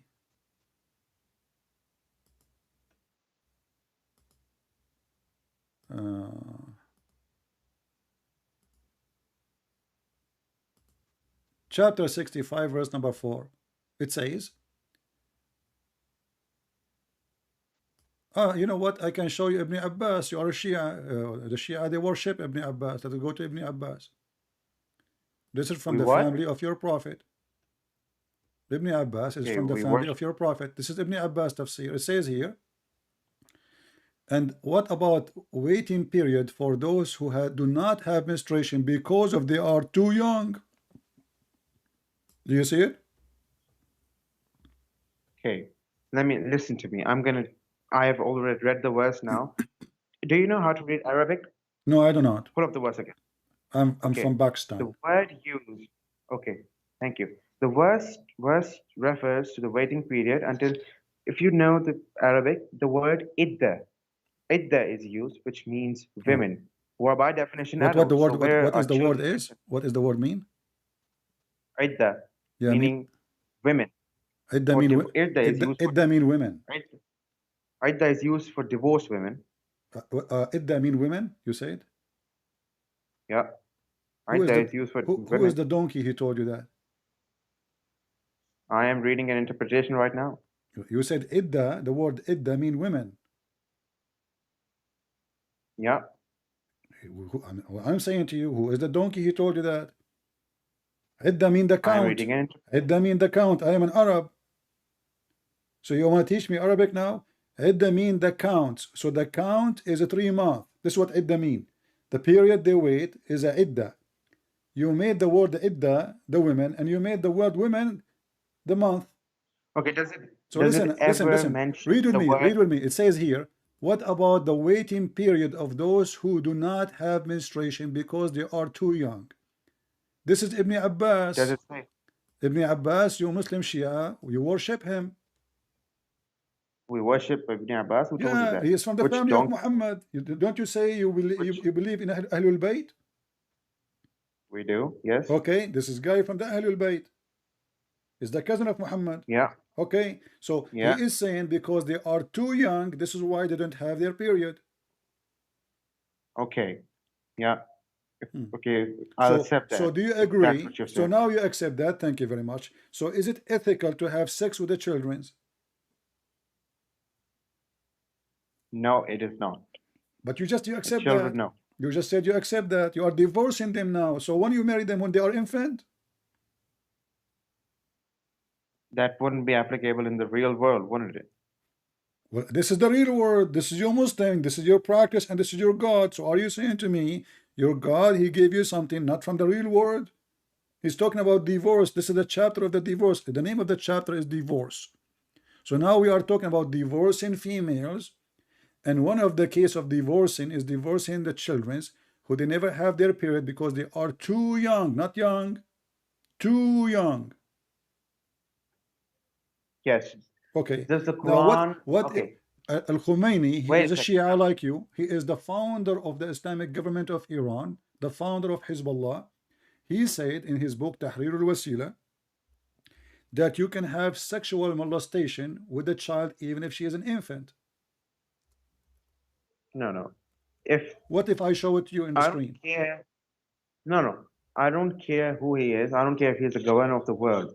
Okay, Just, are you give saying me to one- me? Are you just saying wait to a second, me? wait a second. Are you saying to Wait a me? second. You know more than the highest scholar of Shia in this century. I'm saying I do not know more than the Quran. If it's written in the Quran, go ahead, marry. Well, in the Okay. Quran in front of you, it's Just Quran answer. saying the Just answer. Quran saying there's no limit of the Does the age. Quran? It says too young. No.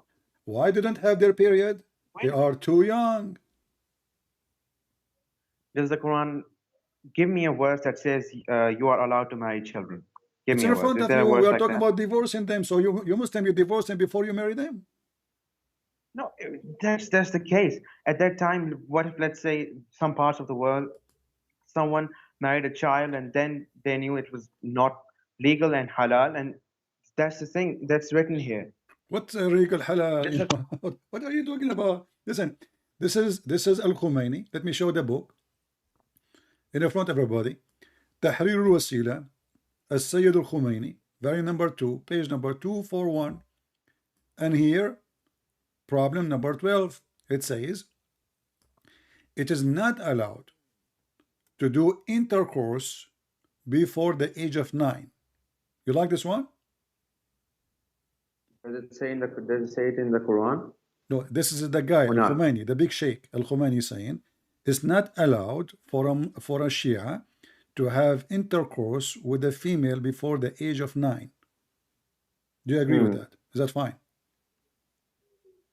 It's written there. Okay. Okay, So now where it are you says, trying to go with it? but he said, but all kind of joy, sexual joy, like touch with desire, hugs, and putting your private part between her thigh is okay, even if she is an infant.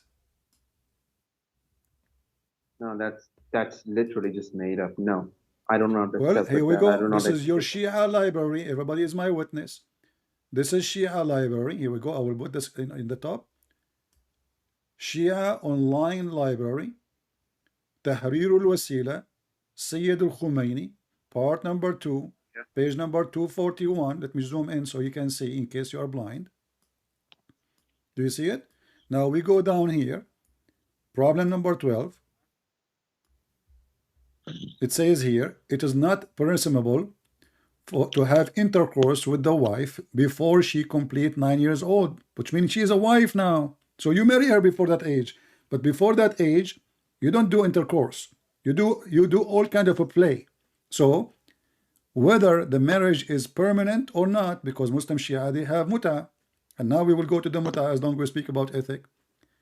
Whether the marriage is permanent or not, as for other pleasures such as touching with desire, embracing and thightening their thing, nothing wrong with it, even if the female is an infant. No. If the Quran does, but there's okay. My friend, I'm giving you your books. Listen. Look what you are doing. Listen. I understand that you claim that you are young, so I will go with your age. So I'm giving you books, you give me speeches. I show you Ibn Abbas, you give me speeches. I show you Tahrir Wasila, you give me speeches. I show you the Quran, you give me speeches, and you give me your own interpretation. So does it say in front of you, even if the female is an infant, does it say that, or I'm making things up? Does the Quran say that? Yes or no? Well, are you Muslim Shia following the Quran or following your own propaganda?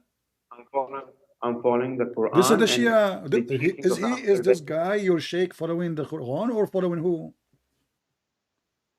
Dude, it's not really important, and it's not necessary that the guy who wrote this. Listen, I will give you one last chance. You Shia, you practice muta. Wait a second.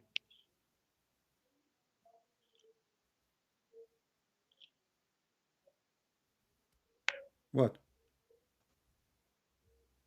No, we don't. You don't? So are you against the Quran That's now? prostitution. Huh? Does the Quran encourage muta? Oh, you do not know. So you are a Shia, you never heard that Shia do muta. That's a good one. Are you practicing taqiyya? Are you practicing taqiyya with me? You know, your highest imam, he says that the taqiyya is the shield of the Shia. You know what does that mean, right? It's mean to lie is the shield of Shia. And I can show you the hadith. very authentic. So the shield of Islam, of the Shia Islam, is lying, taqiyya. Now you are saying to me that in the Quran, nowhere it says that you can have muta. But all Shia in the world, we have tons of videos on YouTube, Shia scholars speaking about muta, saying it's a wonderful, the Prophet, he never forbid it. Quran, this is Quran, chapter 4, verse 124. So you are saying to me that now you never heard that Shia, they practice muta. No, I have heard of it, but the thing is, where I'm from, the Shia, they reject muta. No, it's not legal. Is It's it not up, halal. is it up to you to reject what is in the Quran? It's in the Quran. Does the Quran mention muta? Yeah. The word muta is in Arabic. فَمَا اسْتَمْتَعْتُمْ بِهِ Where? Here we go. Give me the ayah. As long as you speak Arabic, you were teaching me what idda mean, and you said it's mean women. So let us read together. Hey, give me the ayah. فَمَا Give اسْتَمْتَعْتُمْ me the بِهِ. ayah. I am giving you the ayah, chapter 4, verse 24. فَمَا اسْتَمْتَعْتُمْ بِهِ مِنْهِنَّ. So, اسْتَمْتَعْتُمْ, this is muta. اسْتَمْتَع, muta. Muta. You see the muta? Here we go. Muta. اسْتَمْتَعْتُمْ. So because you enjoy it, bihi, which is the vagina of them, you have to pay them wages. So the Shia and the Sunni, they've been given an order in the Quran to practice muta marriage. Can you explain to the people who they are listening what muta marriage is? Are you on Surah Nisa, chapter 4, verse number 23? 24. 24, okay, let me pull up 24. There is somebody next to you doing muta too. What is that sound?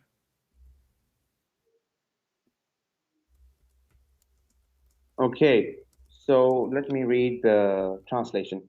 And also prohibited to you are all married women, except those that your right hands possess. The decree of Allah upon you, and lawful to you are all others beyond these, provided that you seek them in marriage with gifts from your property, desiring chastity, not unlawful sexual intercourse. So for whatever you enjoy of marriage from them, give them their due compensation as an obligation, and there is no blame upon you for what you mutually agree to beyond the obligation. So where does it mention the muta? Okay, here we go.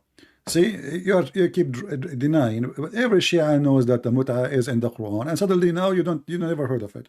So this is alislam.org, and they are explaining. Tell me, where? Listen, and they are explaining chapter 4, verse 24 in front of you, alislam.org. So those of them, women, whom you enjoy, give them their appointed wages. Let's continue. It says here, the Shia. What are you? Hold on, read carefully with me. This is the Shia now. We are talking about the Shia. The Shia. Wait a second. I'm not. Hadith concerning all the branches of Shia.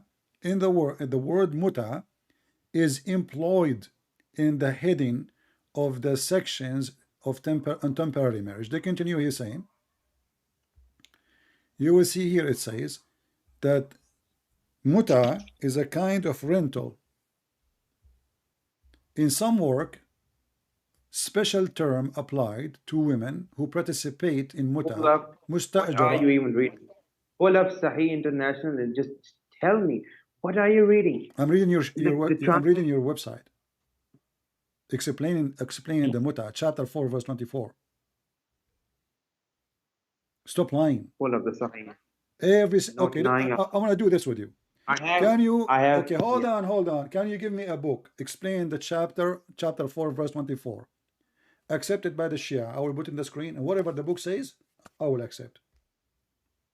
Is that fair, people?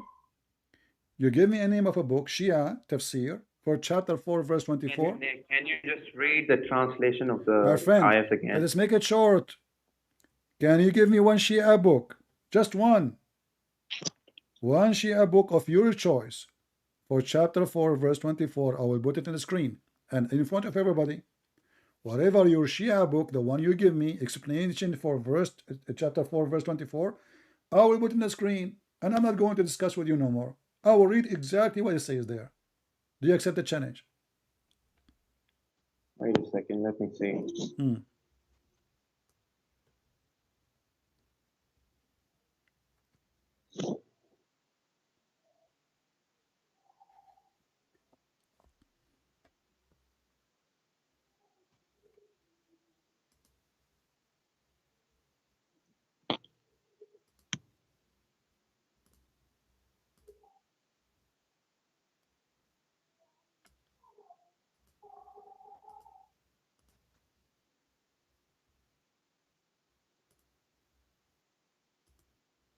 Okay, I can't find any Shia books that provide Okay, any I know that you will interpretation. say that. Guys, he cannot find any Shia book that said there's no Shia books. He never heard of them.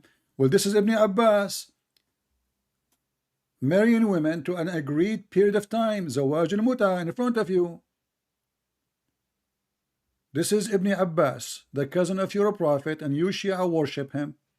So it says here, We don't. Stop saying that we worship him. No, you we worship don't. him, That's you a lie. worship Muhammad, you say he's from the We light don't. of Allah. You agreed with that. He is a light, he's not a human. No, we don't Do you worship Shia, do that you Shia eat the dirt where Ali or dirt Al-Hassan they die? Is that true? we eat. No, What if I show you the eat the videos right dirt. No, now? that's a There's a difference between the actions of people and then the actions of somebody else. If I show you a Oh, video the of a action Christian of committing, that. This is you Shia. I mean, so why you Shia do that, and why you scholar don't say this is wrong? They have even guards to guard the dirt around the graves because the Shia keep eating the dirt. They put dirt, they take it. They get the dirt, they eat it. that's extremism. That's So now extremism. this Why is would they eat the extreme. dirt? Okay, now let us read. Does it say there that you Shia, you seek for with your money marrying women for an agreed period of time? Zawaj al-muta. Okay, just can you do me a favor? Read the verse Is it ethical? from the Is it book. ethical to give a woman money and tell her I want to sleep with you for 3 hours? That's prostitution. No. That's prostitution. Okay, is prostitution haram in Islam? Yep. What if I show you a verse in the Quran says no? It's okay. Show it to me, then I'll change my opinion. Show me a verse that What will says happen if you prostitution is change your allowed. opinion? You will change, you will leave Islam or what? I'll just change my opinion No, I'm asking on you, that. is a prostitution is allowed in Islam or not? If Islam allowing prostitution, is it bad religion, bad ethic, or good ethic? Show me the verse already. If you show me, I'll change my Chapter, opinion the same on that. chapter, chapter 24, verse number 33. It says, force not your women to do prostitution if they desire chastity. But if not, it's okay. Wait a second. Let me see. Wait a second. I'm not on your stream right now. That's why I have to research verses by myself individually.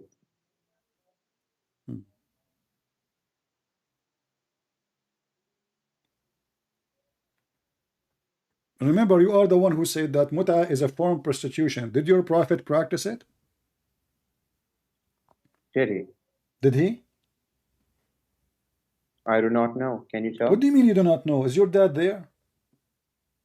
Why you don't call No, him? he's not. Who is there? Who is there to help you? If there's a sheikh, No you one, can I'm call just him. saying. Okay, who is the sheikh in the mosque you go to? Why you don't call him right now to join us? Wait a second. No, why you don't call a sheikh? I'm serious. Okay, I am now interested in Christianity. Okay. No problem. You win this argument. Can you call a Okay. sheikh for me right now? So he can join us. You do not need to come to your house. You can just join us in Skype. Where I live, there are no Shia sheikhs where I live. You know, what do you mean you are in the internet? Go find somebody in the internet. What do you mean where you live? Huh? Okay, what about this? What about this? Next time you call me, listen. Next time you call me, you bring a Shia sheikh with you. What do you think? Find somebody. I can't, dude. Okay.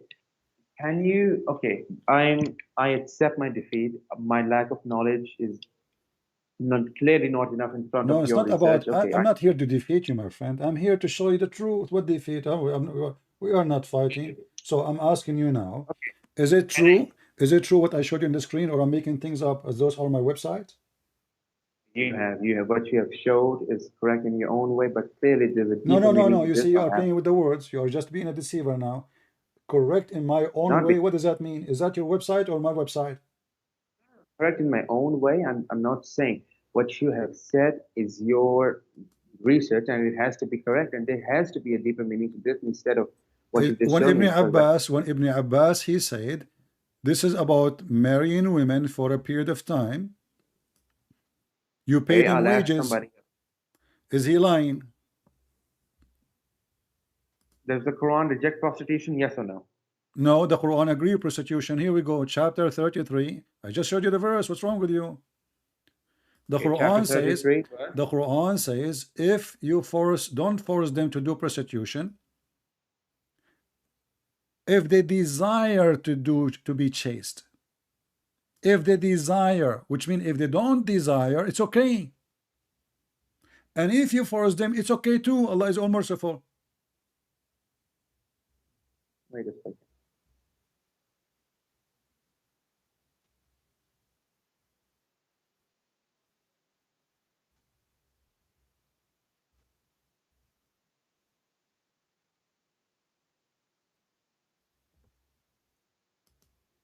And look at the false translation every Muslim give you. The word prostitution is gone from the verse.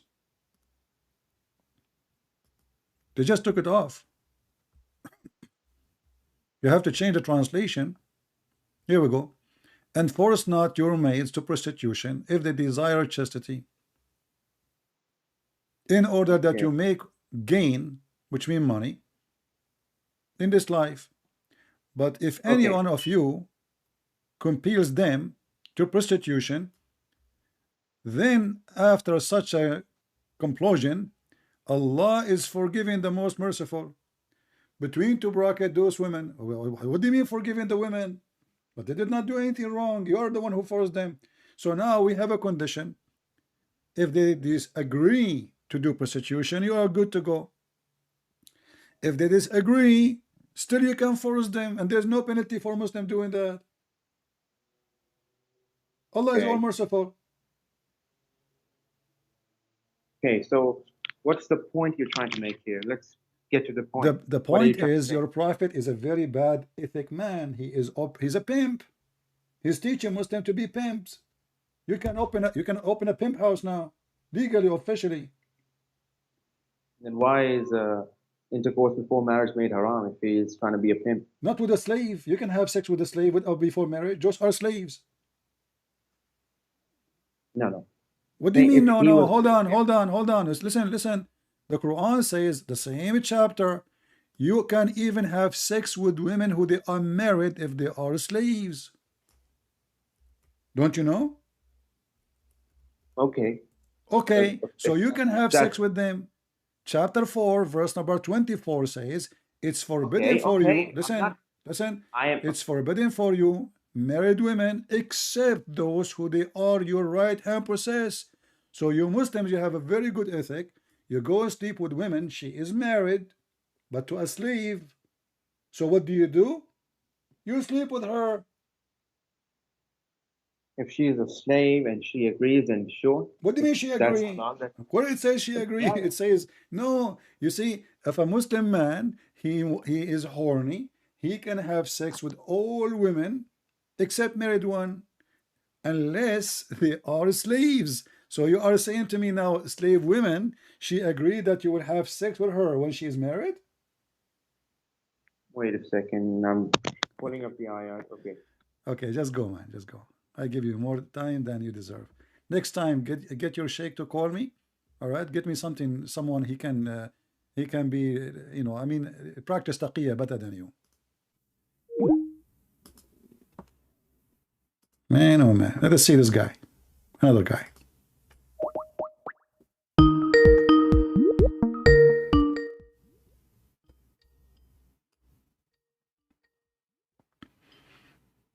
Hello?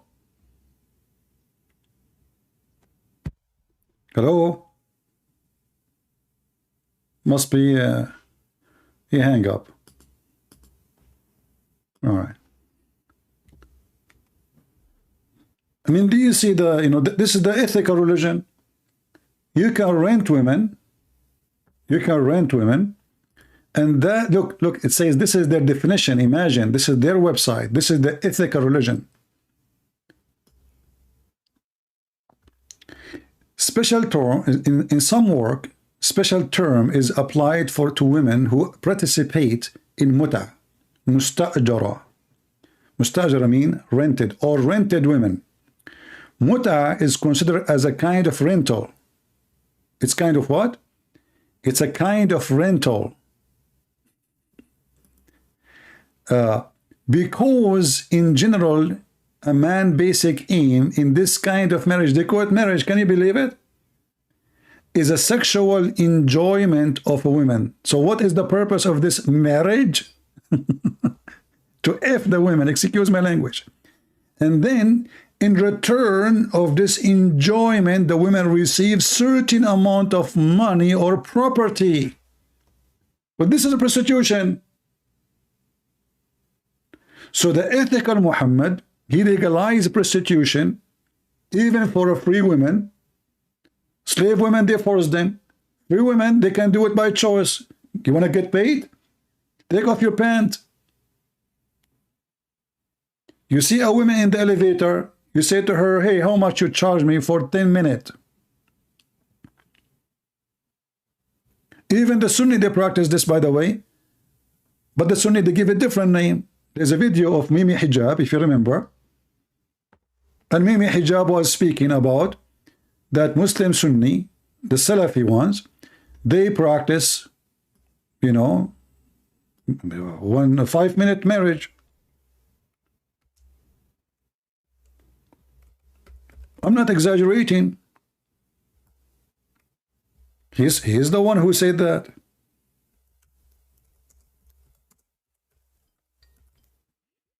This guy is calling me now. Just go, man. I give you 2 hours, you know, you don't deserve it.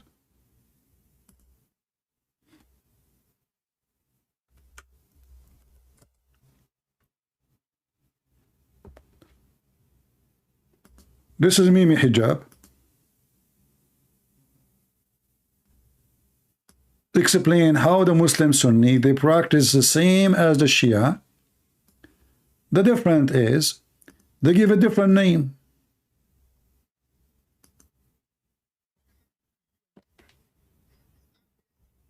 That you guys are going around, yeah, marrying people for 2 minutes and 3 minutes and 5 minutes and 1 hour, 2 hours, whatever it may be. Salafis are always accused marriage and divorce. Did you hear it? How many? How long? This is the Sunni. Those are the Sunni Muslim.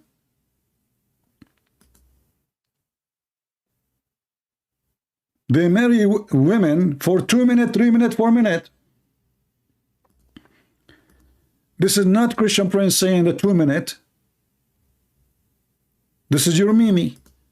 All you're happy to do, you and your friends, yeah, is acquiesce to the fact that you guys are going around, yeah, marrying people for 2 minutes and 3 minutes and 5 minutes and 1 hour, 2 hours, whatever it may be. 1 hour maybe. The maximum he got in this video is 1 hour. And why you are complaining? Aren't they doing it according to Allah teaching? So those Muslims, they smear each other, they attack each other, but the truth is this is Islam. When this filthy guy, I quoted his prophet to his filthy women who called me, she said that Jesus, he played with his mother boobs. This coward, he made a video saying, Christian Prince, sexual predator. Why? Because I was quoting his filthy prophet who said to her, suckle me. Is it ethical to order women to do suckling for adult? But this is Islam. So this cult is extremely hypocrite.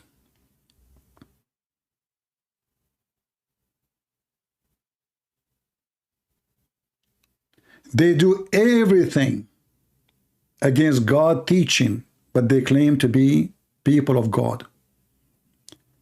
They do everything, have zero ethic, and they claim that it is the top of ethic.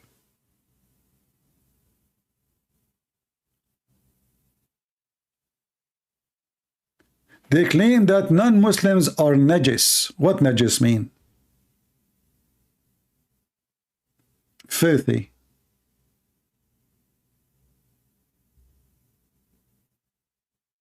When their prophet is the one who takes shower with dead dogs and women blood from period. And then he claimed, when people, they question his madness, obviously he's mental. which means, you know, people will not ask him why you are doing this unless you are mentally ill. And look at this Muhammad here. Allah Messenger said, if a man and a woman agreed to have muta, not married, the word marriage they added later, it's not exist. Their marriage should last 3 nights. If they like to continue, they can continue. Is that what Moses taught? Is that what Jesus taught? Is that what Abraham taught? How this cult claim to be following Abrahamic belief? Zero ethic. So if we try to summarize, I'm not going to mention everything, the thief, the guy, he is proud about taking 2 sandals. Imagine Muhammad, the prophet of Allah. He took sandals of a Jewish man they killed. Sandals. Do you see how low he is? A sandal. This is the king of the Muhammadan, grabbing a sandal of a dead man. And he took his donkey. And then not to forget the miracle that this donkey, his name is Yafur. And the prophet, he asked him, do you like females? And the donkey, he was from San Francisco. He said, no, I don't like females. So the ethical prophet, even when he speaks to his donkey, he asked him about sex. I mean, imagine yourself the first time speaking to an animal.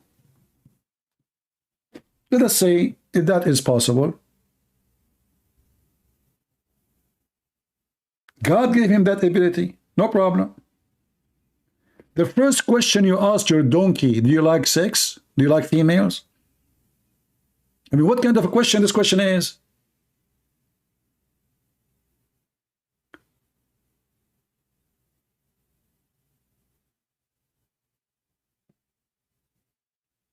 Imagine I see a cat.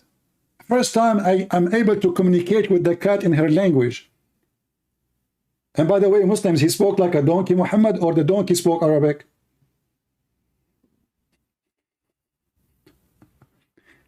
And then he said to him, do you like females? And this is in the book of Ibn Kathir. So the ethical prophet, and the Muslim, by the way, they said to you, Christian Prince, why you talk about sex a lot? Well, this is your prophet. I'm quoting your prophet.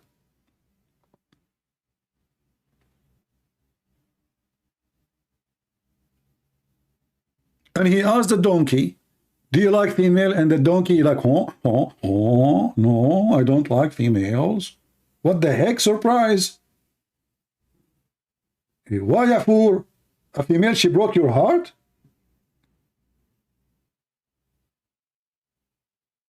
And then the story continues that the donkey, when the prophet, he died, commit suicide.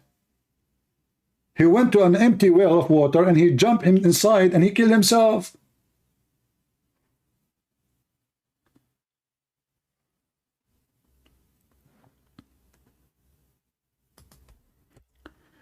And the clean prophet, who have a lot of ethic, he taught us not only not to be ethically clean, he taught us how to be filthy dirty. And this is their books. And the funny is, when we show them what is written in their books, they were holy books for centuries. Nobody dared to touch them. But now, because it's an embarrassment, all the laundry is out. Before, nobody dared to question the stupidity of this man.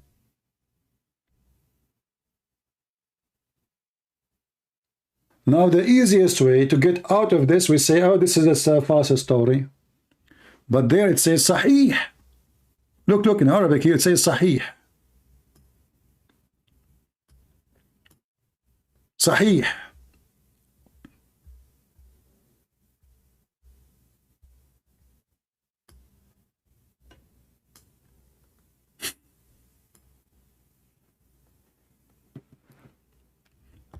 Those who do not know how to find reference after we finish, my friend, always you can freeze the video, type certain line in Google, type it exactly as you see it in the screen, you will find the reference. All right. So like if you want to find this hadith as an example here, and there's no link in your hand, so you want to find it, all what you need to do, just type a few words.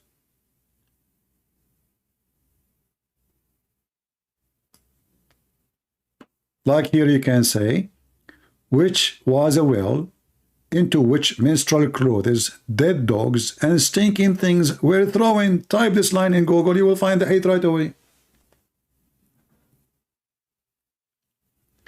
It's called misyar. No, there's many hadith, there's many marriage in Islam. There's urfi, there's misyar, there's zawaj friend, there's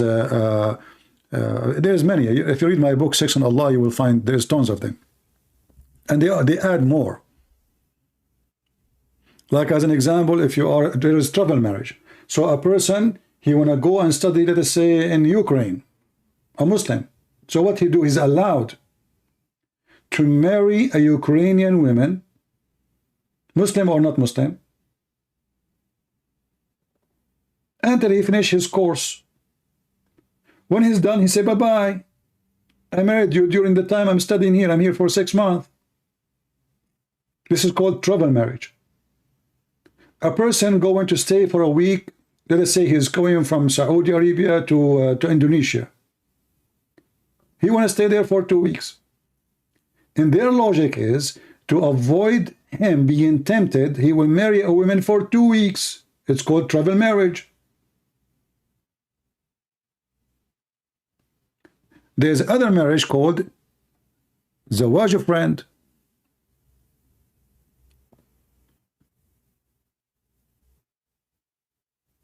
What zawaj friend is? You have a friend, but you don't want to get married, but you want to have sex. So we don't want to have a boyfriend, girlfriend thing. So what we do? We marry and we meet once a week or once a while for sex in the hotel. No obligation, no family, no really marriage. It's just sex. It's called zawaj friend.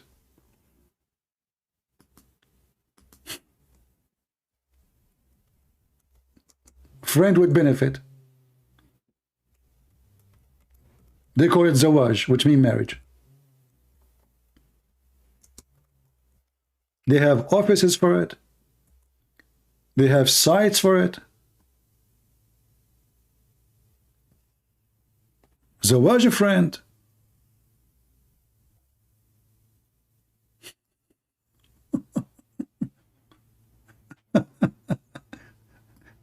Like, do you like to be my friend wife?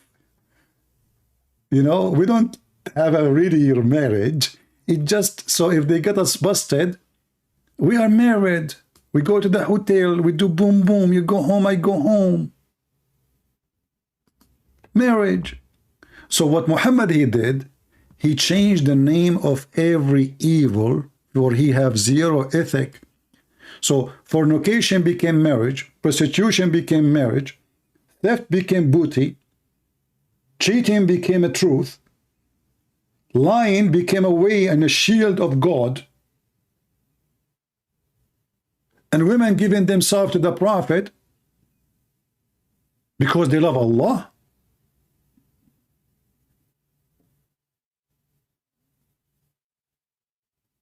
Have you ever heard of somebody sent by God? His God, he says, any woman she want to offer herself to the Prophet so he can F her? I mean, this man already have tons of women in his bedroom. He come with the idea how I can make warm women come to my bed. Chapter 33, verse number 50. And look, Allah, what he told them. All those women, all those kind of women are lawful for you, brother. Oh, Prophet, we had made lawful for you your wives. Don't you think you are too late? I mean, the guy is having sex with them for the last century, and now you are telling him, I made lawful for you your wives? That is a news. And the one you paid their dowers, and the one you don't pay their dowers, and those are slaves. You can rape all the slaves you have. They are assigned to you, assigned, brother. And the daughter of your partner uncle and aunts, and the daughter of your maternal uncle and aunts, and who registered, migrated from Mecca. All the women came from Mecca, we can F them. And any believing women who dedicate her soul. You see, it's a soul detection. Somebody called Sadhguru. The scam of Sadhguru. Detect yourself to me. Relax, relax. We are going to practice yoga. If you feel being touched somewhere, don't think that it's me. It is the ultimate power of a spirit touching you. Close your eyes. So the Prophet, if he wishes to F her, you see the translation saying here, to marry her. In Arabic it says to F her. And this is only a privilege to thee. Only to thee a privilege. Do you see how much ethical he is? Why you guys are laughing?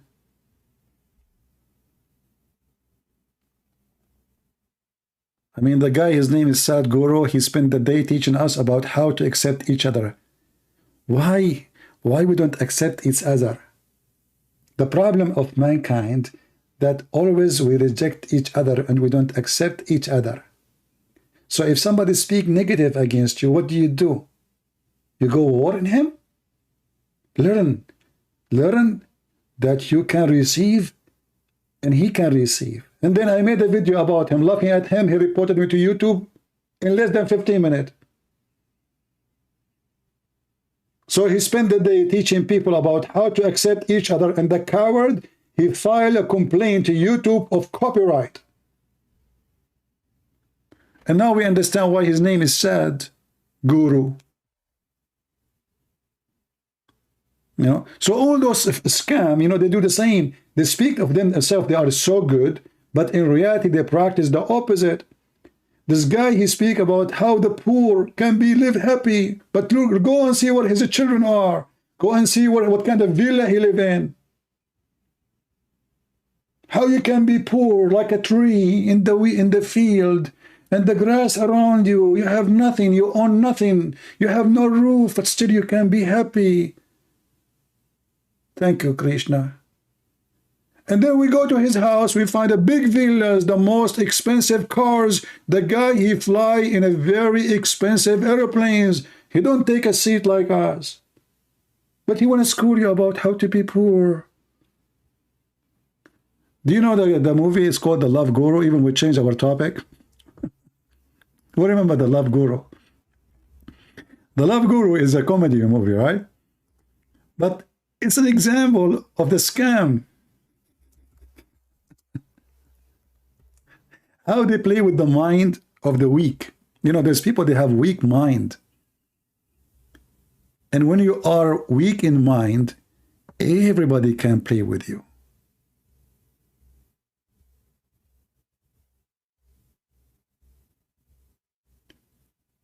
And there's many, they want to take advantage of the fool.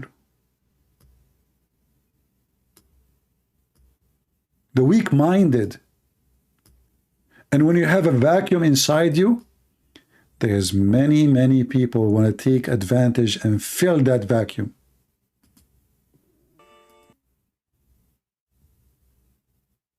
So what is the solution? A guru who live in a villa,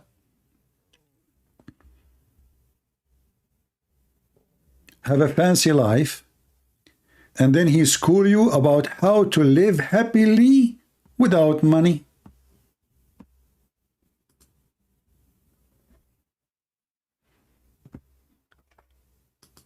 I think I want to be guru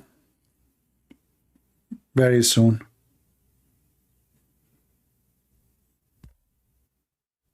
Indian Sadhguru, why there's a Japanese one too?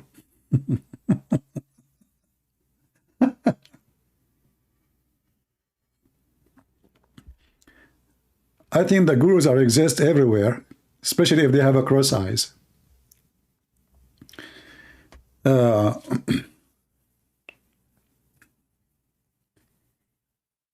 we have any Muhammadan want to say anything?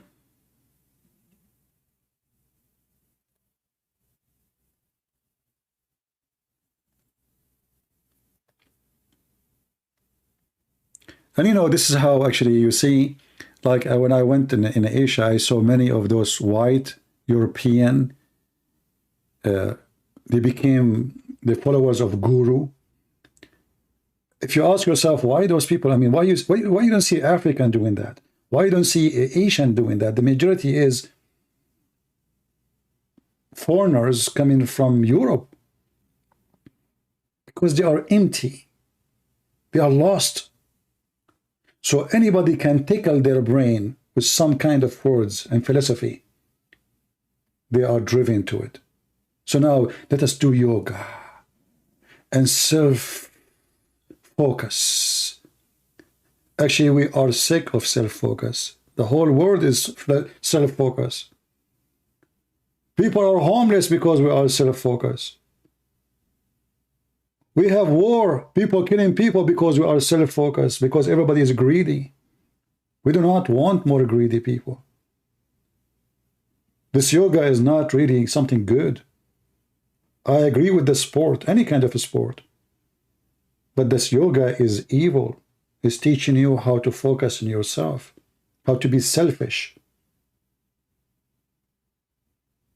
And the rest is just a fiction. If you want to see really people, how happy they are, the one who follow the philosophy of yoga, go and live in their country and see how desperate they are to leave.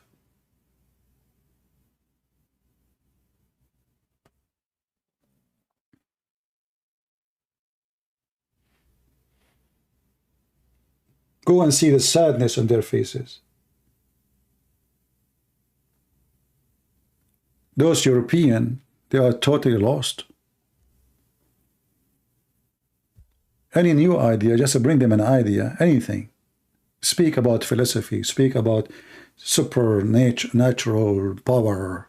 Once I was walking, going to my house, and there's a guy, he is holding a sign in the top of his head. Every day I see him. And the sign have a sun. Sun, you know, sun.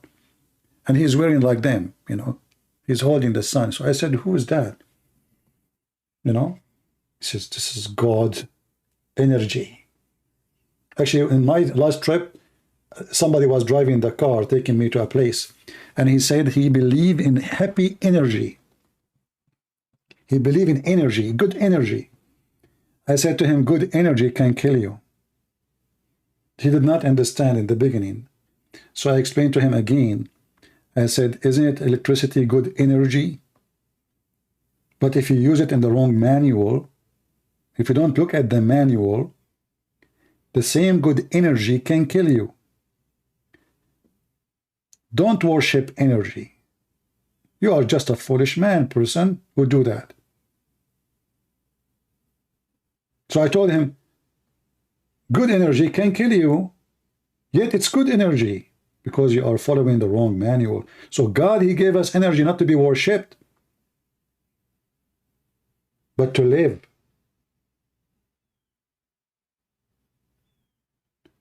And if you try to understand without the manual of the maker of such an energy, you will destroy yourself. And this is what we have now. We have nukes. Anytime, any second, few bunch idiots control the world. They can go in a nuke weapon war. The whole earth will be burned. Energy is not what we seek. We seek God. We seek the truth. We seek peace. We seek love. We seek ethic.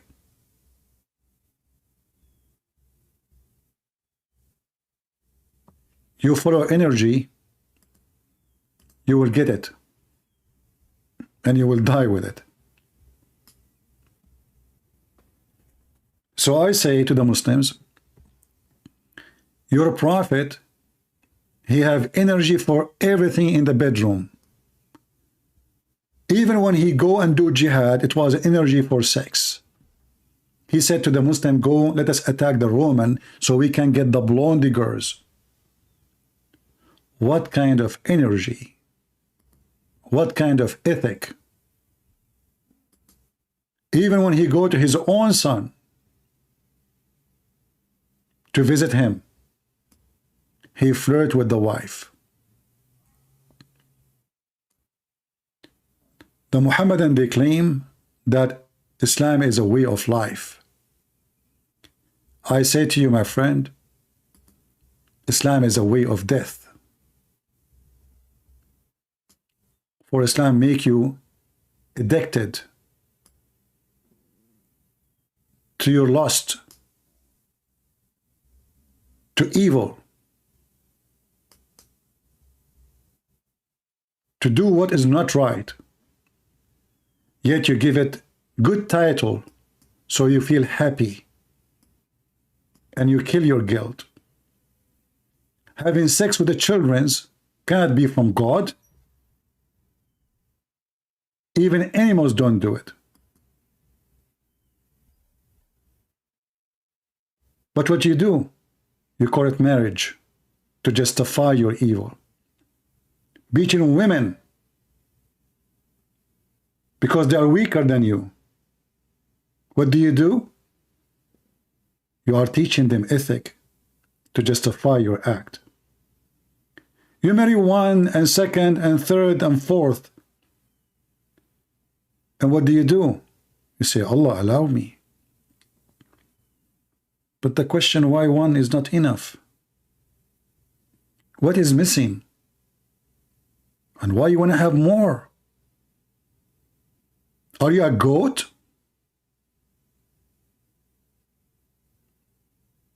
You say, God, allow me. And are you enough with 4? No. We divorce the 4. We get more 4.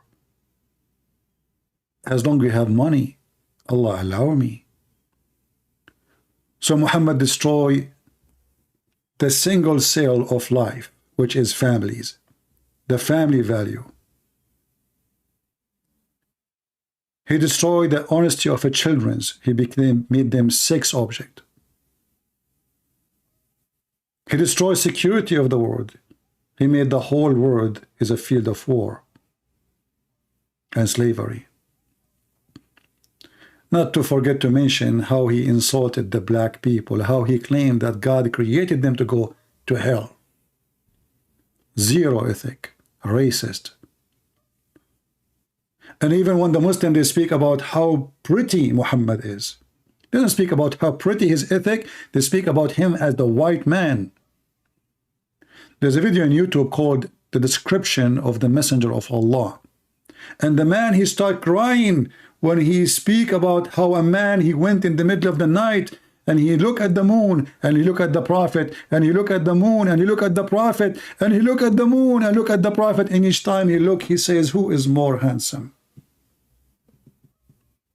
Conclusion, Muhammad is the most handsome. And yet they claim that Islam is not racist. Islam don't care for how you look like. But the second you speak about Muhammad, they describe for you his belly bump, how white his underarms is, how white his face is. If you search right now in YouTube and see the descendant of the Prophet, you will see how blonde they are. Extremely blonde. You ask yourself, what's wrong with this religion?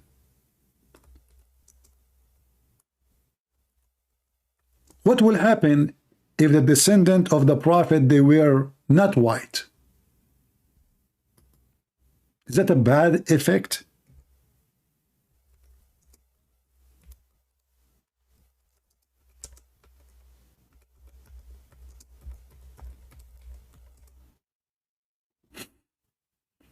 Look at the descendant of Prophet Muhammad.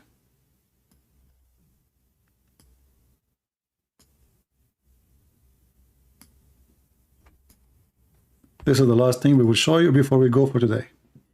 Look at this. A bunch of redneck. Those are the descendants of Prophet Muhammad.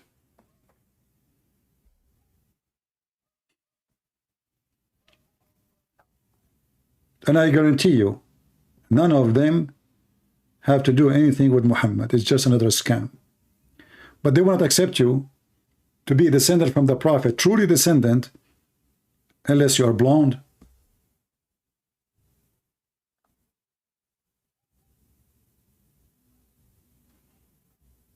And then every scammer, he claimed that he is descended from Muhammad. That's Saddam Hussein, Al-Qaddafi, the king of Morocco, the king of Jordan. I mean, everybody, in order to control the crowd and to fool them. And the funny is, what a shameful to be descendant from Muhammad.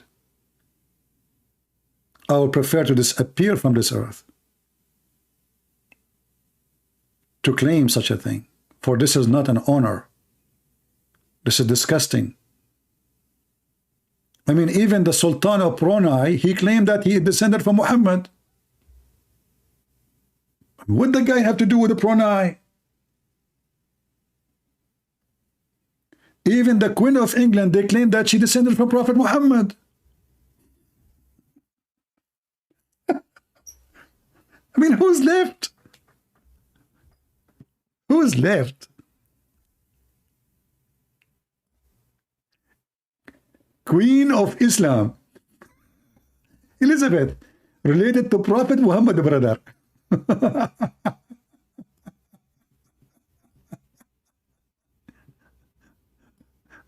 Oh boy. What a scam religion. What a scam. Look at this guy. He descended to Prophet Muhammad. What happened to him? Are you okay, buddy? Makeup, lipstick. What? The face of the descendant of a Prophet Muhammad PPUH. For sure he have to be so white. Are you kidding me? He can't be African. That will be attack on Islam.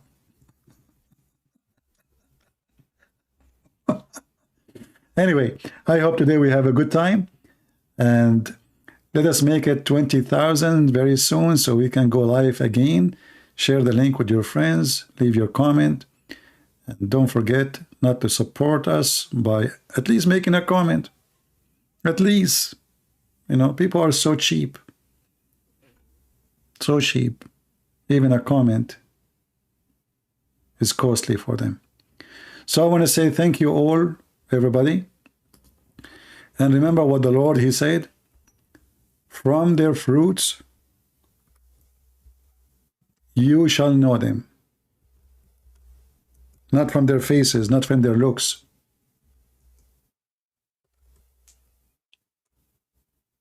We don't care. We as a Christian, we shall not care if the person is African or Asian or white. We care for one thing.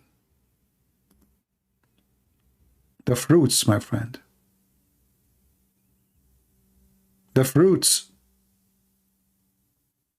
And the fruits of Muhammad is so clear. Evil like him. Ugly like him. People who worship a look or a color, they are racist to the bone. And they will die with their racism. People who they are looking for good life, the good God, they don't see color. They look for the fruits.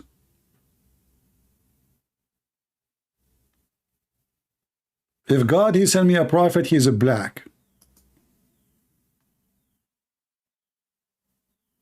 What's the problem?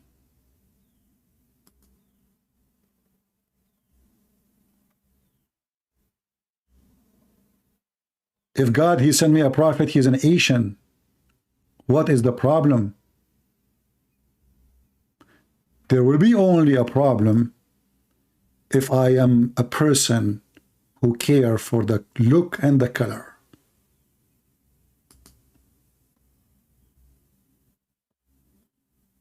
You will not find single verse in the Bible describing how the Lord looked like. Not a single line is speaking about his color.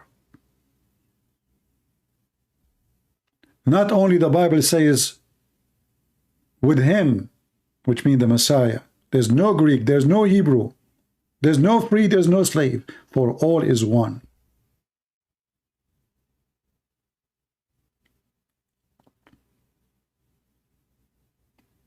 We don't talk about the look of Jesus because we are not worshiping a look. God, he said, he created Adam in his image.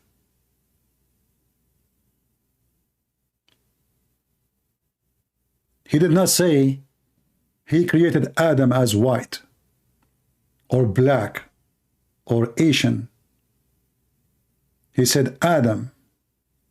And in Christianity, we believe that all of us, we are the children of Adam. So with Christ, you are united. We are one. And we cannot be a racist.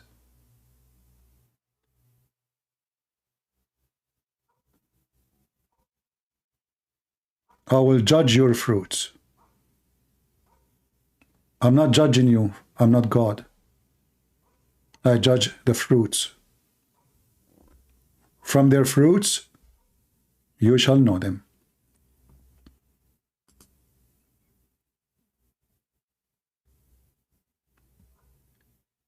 Somebody saying, but you are looking for numbers. Well, obviously, some people here are weird. I'm the last one to look for numbers. I'm looking for more viewers so more people will learn. Do you think I'm here to just sit and talk, waste my time? You are looking for numbers. And let me, you know what? As long as I'm looking for numbers according to you, I want to make it less numbers. So I'm going to block you. You are not welcome here. When I say share, let more people see. Because it's hurt to see people watching a video.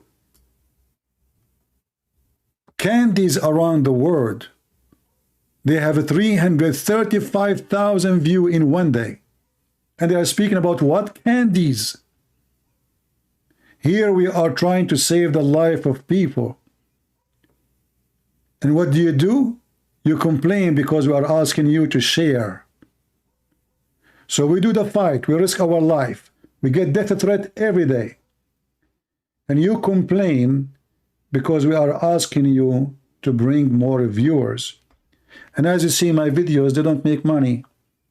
Do you see you can make money advertising? No. I don't even keep my videos. But the lazy you don't even want to do anything. The same way many, they call themselves Christians. They want God to do everything for them. God, he died for us. God, he came for us. God, he provide us. God, but they don't want to do anything.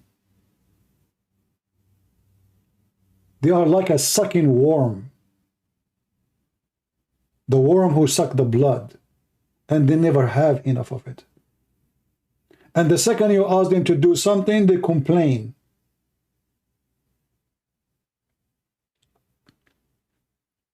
They want free books, free time. You call you, come back online, stay here. But they don't want to do anything. This is why Matthew said, you shall know them from their fruits. A true Christian, he will not be sharing my video because he's doing me a favor. He will be sharing the video because he agrees. Because he want to give fruits.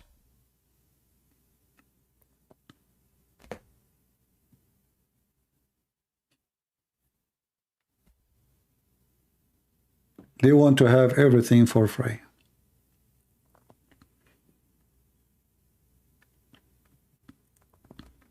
What an evil, greedy human being. You know, when God, he gave Adam heaven, he gave all the heaven. He said, don't come to this tree. He wanted the tree. I mean, I gave you all the heaven.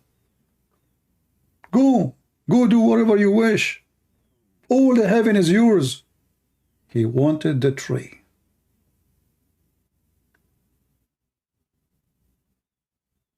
Greedy. Selfish. They want to be God. Yesterday, actually, I met two old couple. And we have a very nice conversation with them. They told me, which church you go to? I said, I don't go really to churches. They said, why? I don't agree with them. The first time, second time I go, I will be arguing with the minister of the church. And why I argue? Why I don't like what they do? Because they don't serve God. The first 20 minutes of their sermon speaking about collecting money.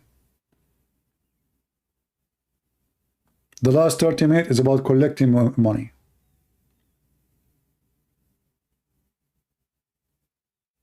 But you are a man of God who came to do service for free. Why you are worried so much about money? Why your money is number one in your service? Those are the same as Muhammad. When they asked Muhammad why a woman she will be married, like what is the choice of a woman to be married? He said a woman she will be married for one of those: her wealth, her beauty, or her position. He never mentioned love. This is why you marry a woman. Her wealth, number one. She's rich. Her beauty, number two. You want to enjoy yourself having fun with the pretty women. And her position, she's from a powerful family maybe.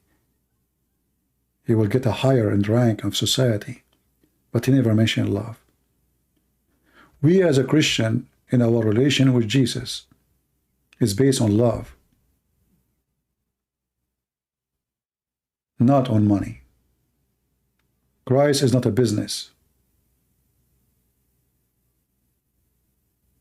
And instead of buying big screen for your church, what about you send the money for the poor children who they are dying in Africa? The poor children who they are sleeping under bridges in Philippines.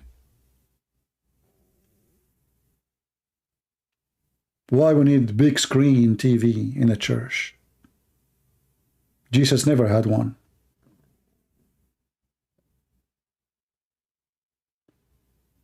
So I disagree with them. But still I encourage people to go to churches, for there you meet the good ones. And that is the treasure. You will meet good ones like you. Not necessarily the priest. The Lord, he says, be aware of false teachers. They come to you in the clothes of a sheep, but they are wolves. And there is too many wolves in the clothes of a sheep. And I want you always to remember what the Bible says, that from their fruits, the one who speaks to you too much about supporting the poor, but he live in a big fancy villa. He take a salary for his job as a priest. Why you have a salary? Well, you need to make living. Well, aren't you a believer? God will provide. There's people who will give. When you demand a salary, you are demanding a salary. That means you are doing a job like everybody. It's a job. A man of God who claim to be a priest. I am not a priest. And I don't want to be. I don't fit to be. When he demand a salary, he put conditions. I want health insurance. I want salary, etc. I want housing. I want etc. I want etc. And even when they make a speech somewhere, they have to get paid. They get paid even for a funeral, like Muhammad.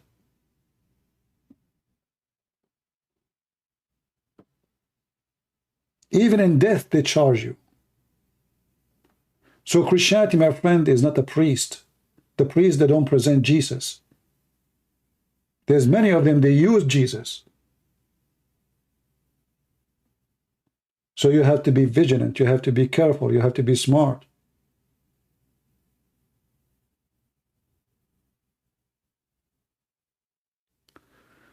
We follow Christ, and we should not ever follow a man. The one who follows a man, he will end dead with the man. And all of us, we can be tempted. If you ask me, do you like to have a big villa? Oh, yeah, sure. Why I want to stay in this tiny house if I can get a big villa? Why I want to be in a small tiny car if I can get a nice fancy one? Why not? All of us. That is the nature of a human being. So don't put your trust in a man. If a man, he claimed to be working like Paul or like Peter or like John, well, they should live the same as they live. They used to make tents to make living. And if somebody make a donation to them, it's a donation, it's a gift, but they don't seek, they don't work for it. They don't put condition. I will not save your son unless you do pay me.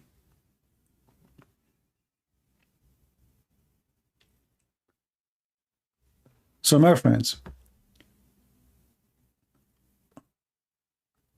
always when you speak about Islam, ask the Muslim one question. What was the fruits of your prophet when he taught you to beat your wife? What is the fruit of that action? Your wife, she will love you. She will hate you. She will be a better person.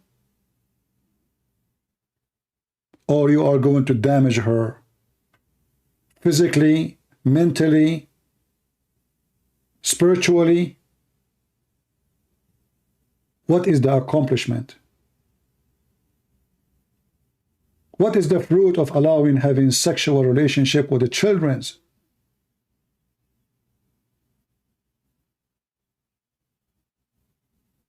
A child should live as a child.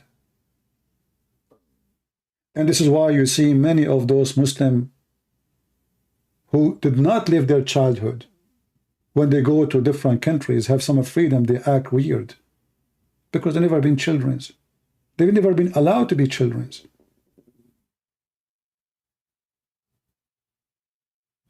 It's like somebody, he always wanted to have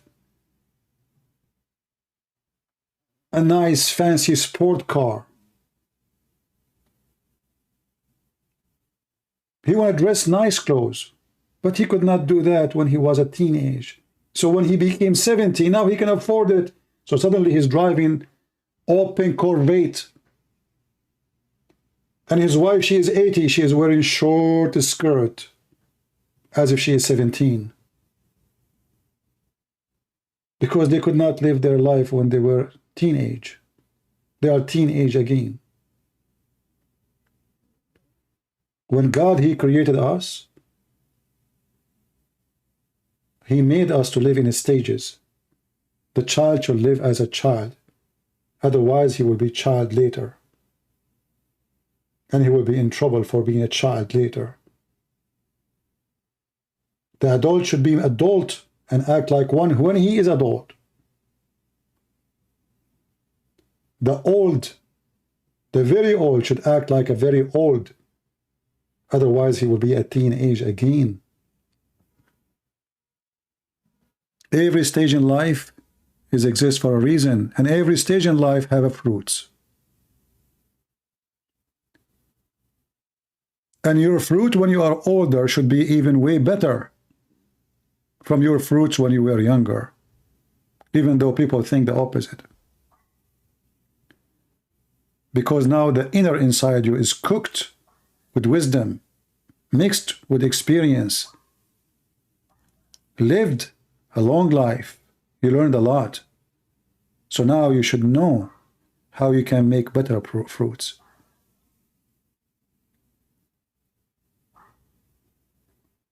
Fruits, my friend. And those fruits, you cannot eat them, but you can live with them.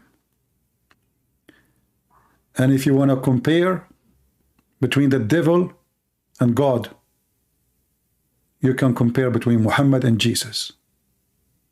For the fruit of Muhammad is a fruit of a devil, and the fruit of Jesus is the fruit of God. Did you ask yourself why we Christians are debating with Muslims if Jesus is God or not? Yet we are debating with them if Muhammad is a scam or not, child molester or not, criminal, killer, thief, fornicator or not. So we are debating about Jesus if he is God or not, for he is so good. And we are debating about Muhammad, how bad he is, for he is so bad. The fruit, my friends, is the fruit of God. So the Lord, he said, be holy like your Father, even though we are not, even though maybe the mission is impossible to be holy, but it's a project to work in so he can give better fruits. The requirement to be with Jesus is very high. The requirement to be with Muhammad is very low, for his law. Say Shahada, get 72 women, have sex. With Jesus, the story is 180 degree, the opposite. The qualification is so high.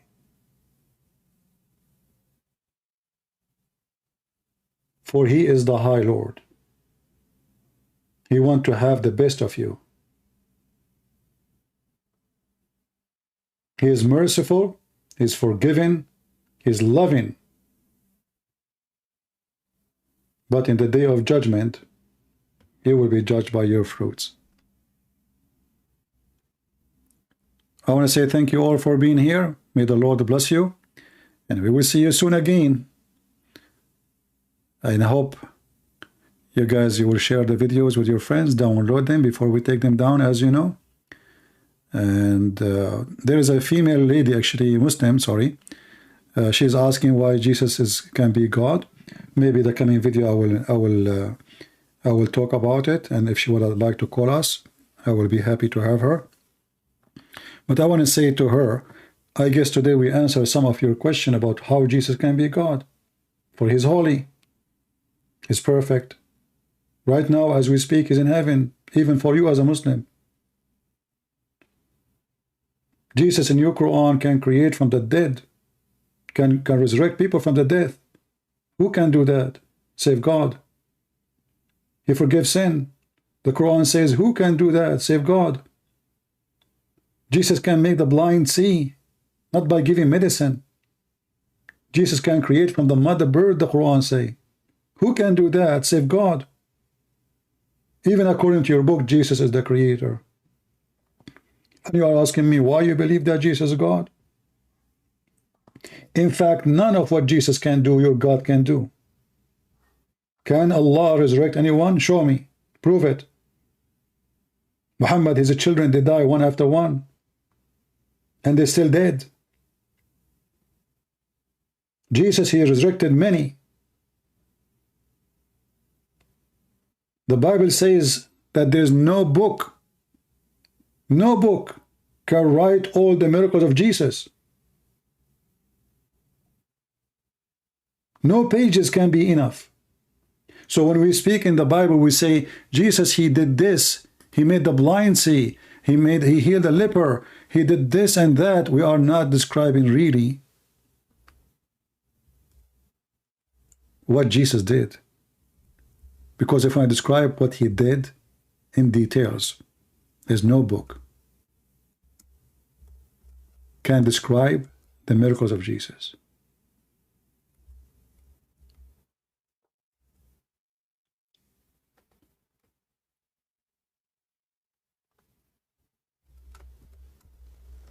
You know, each time I see somebody says to me, he believes in Islam, I ask myself,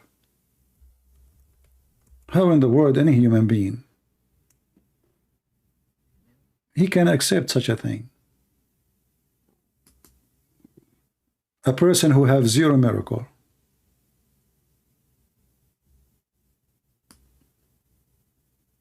The Quran witness for that. When the simple question always, why we want to follow somebody, he himself could not prove anything to be at least from God. If we go to the book of John, John, the disciple, described for us how we can describe Jesus' miracles. Who can describe it?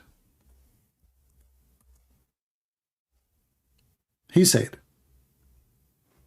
in John 21:25, and there's also many other things which Jesus did, the which if they should be written, everyone, I suppose that even the word itself could not contain the books that should be written. That is Jesus, my friend.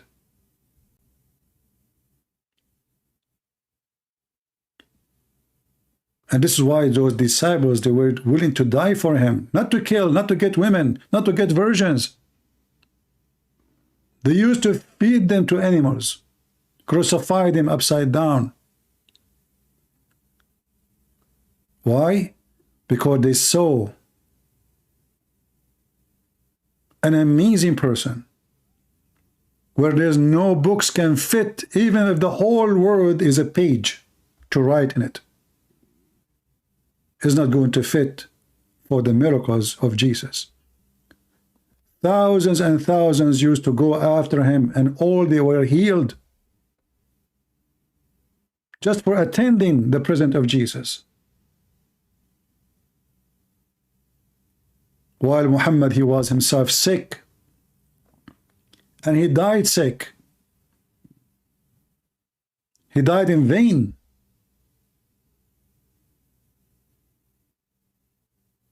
Like Buddha, by poison.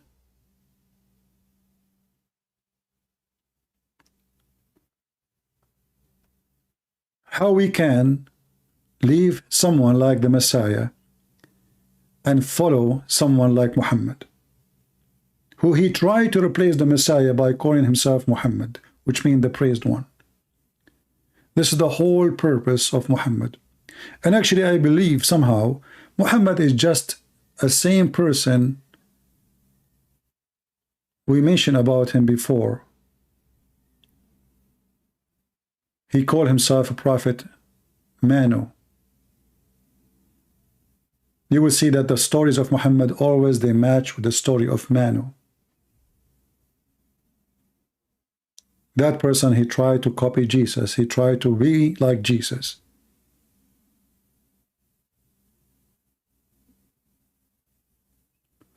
So we pray that all of you will be in good health and wealth.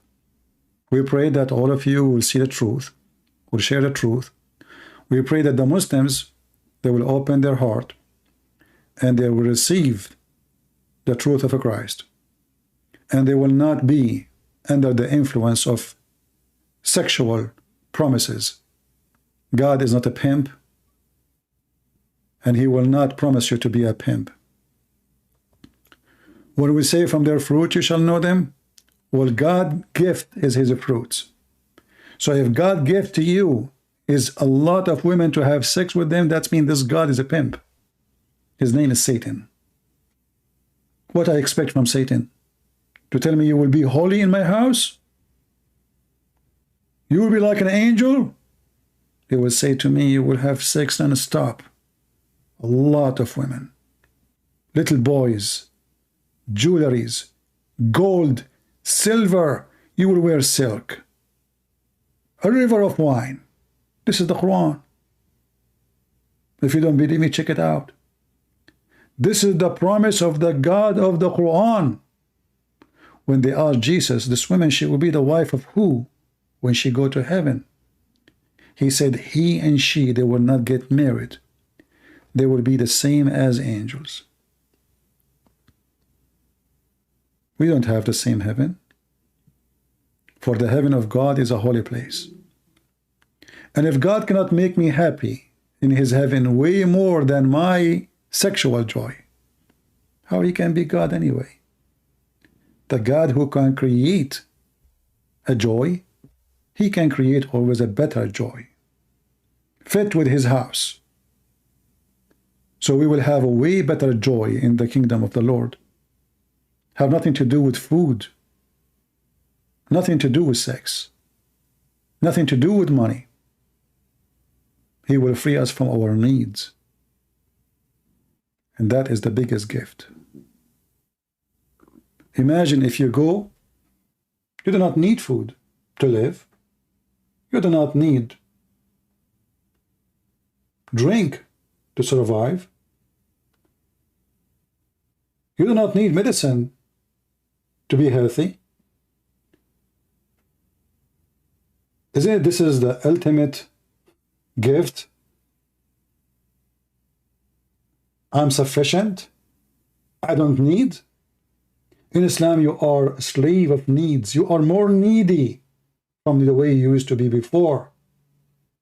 You are more addicted to sex than the way before, to money, to gold, to silver, to wine. And the funny is that the Quran says that the wine is the made of the devil, yet we have rivers of wine in heaven of Allah. With Jesus, my friend, you are free. With Muhammad, you are a slave. And that will lead us to the last point. When the Quran make a mockery of the Christians, could not understand why the Christians and the Jews, they say, we are the children of God.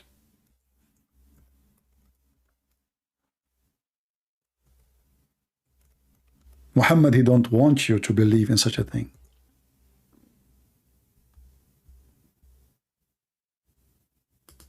The Christians and the Jews, they said, we are the children of God.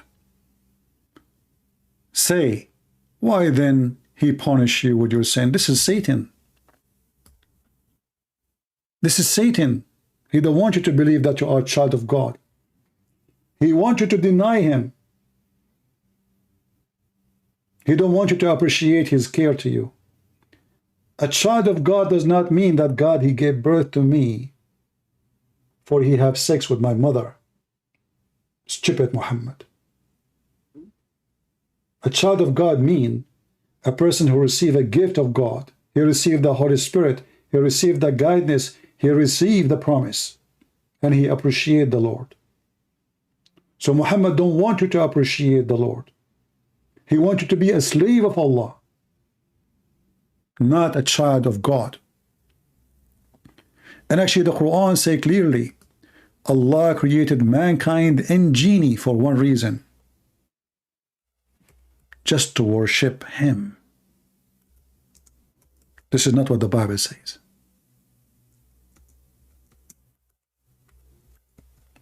In the Bible, we are children of God. God wanted to share his glory, his kingdom with us, for he loves us. The God of Islam is evil. He created you just to be a slave. And Allah saying, I created not the jinn and the human except they should worship me. That is the purpose.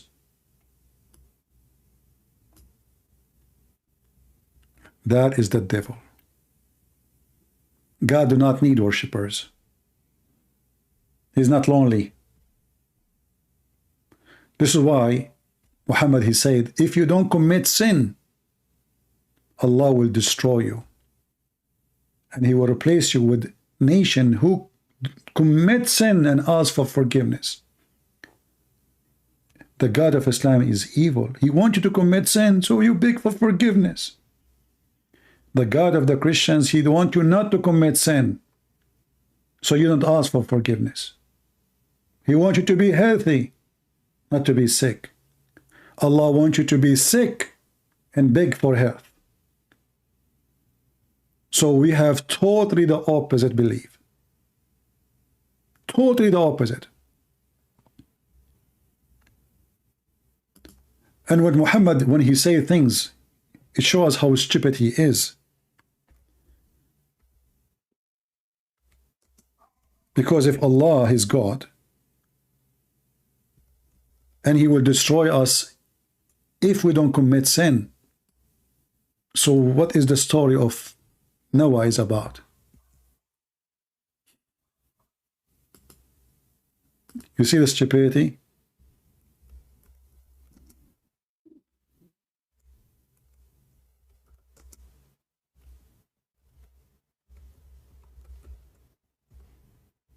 When he said that if you don't commit sin, he will destroy you. Is it the reason we are punished because we commit sin? According to Muhammad, it's the opposite.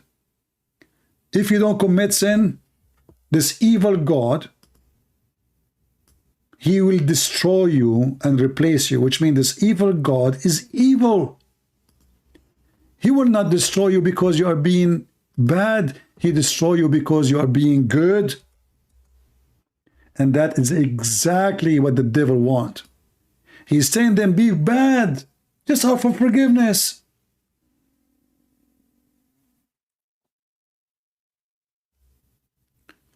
The Messenger of Allah said, by the one in whose hand my soul is, were you not to commit sin, Allah would replace you with people who would commit sin and seek forgiveness.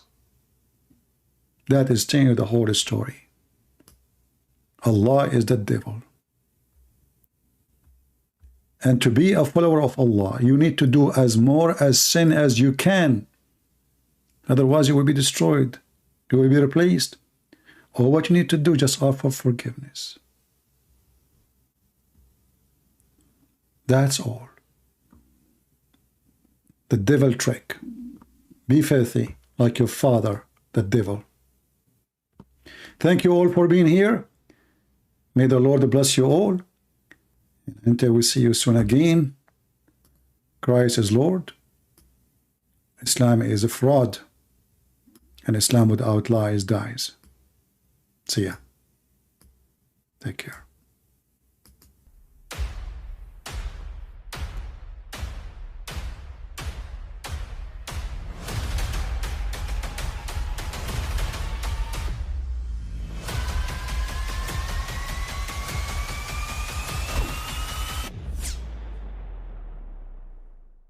But I mean, again, he doesn't know who Gabriel is, right?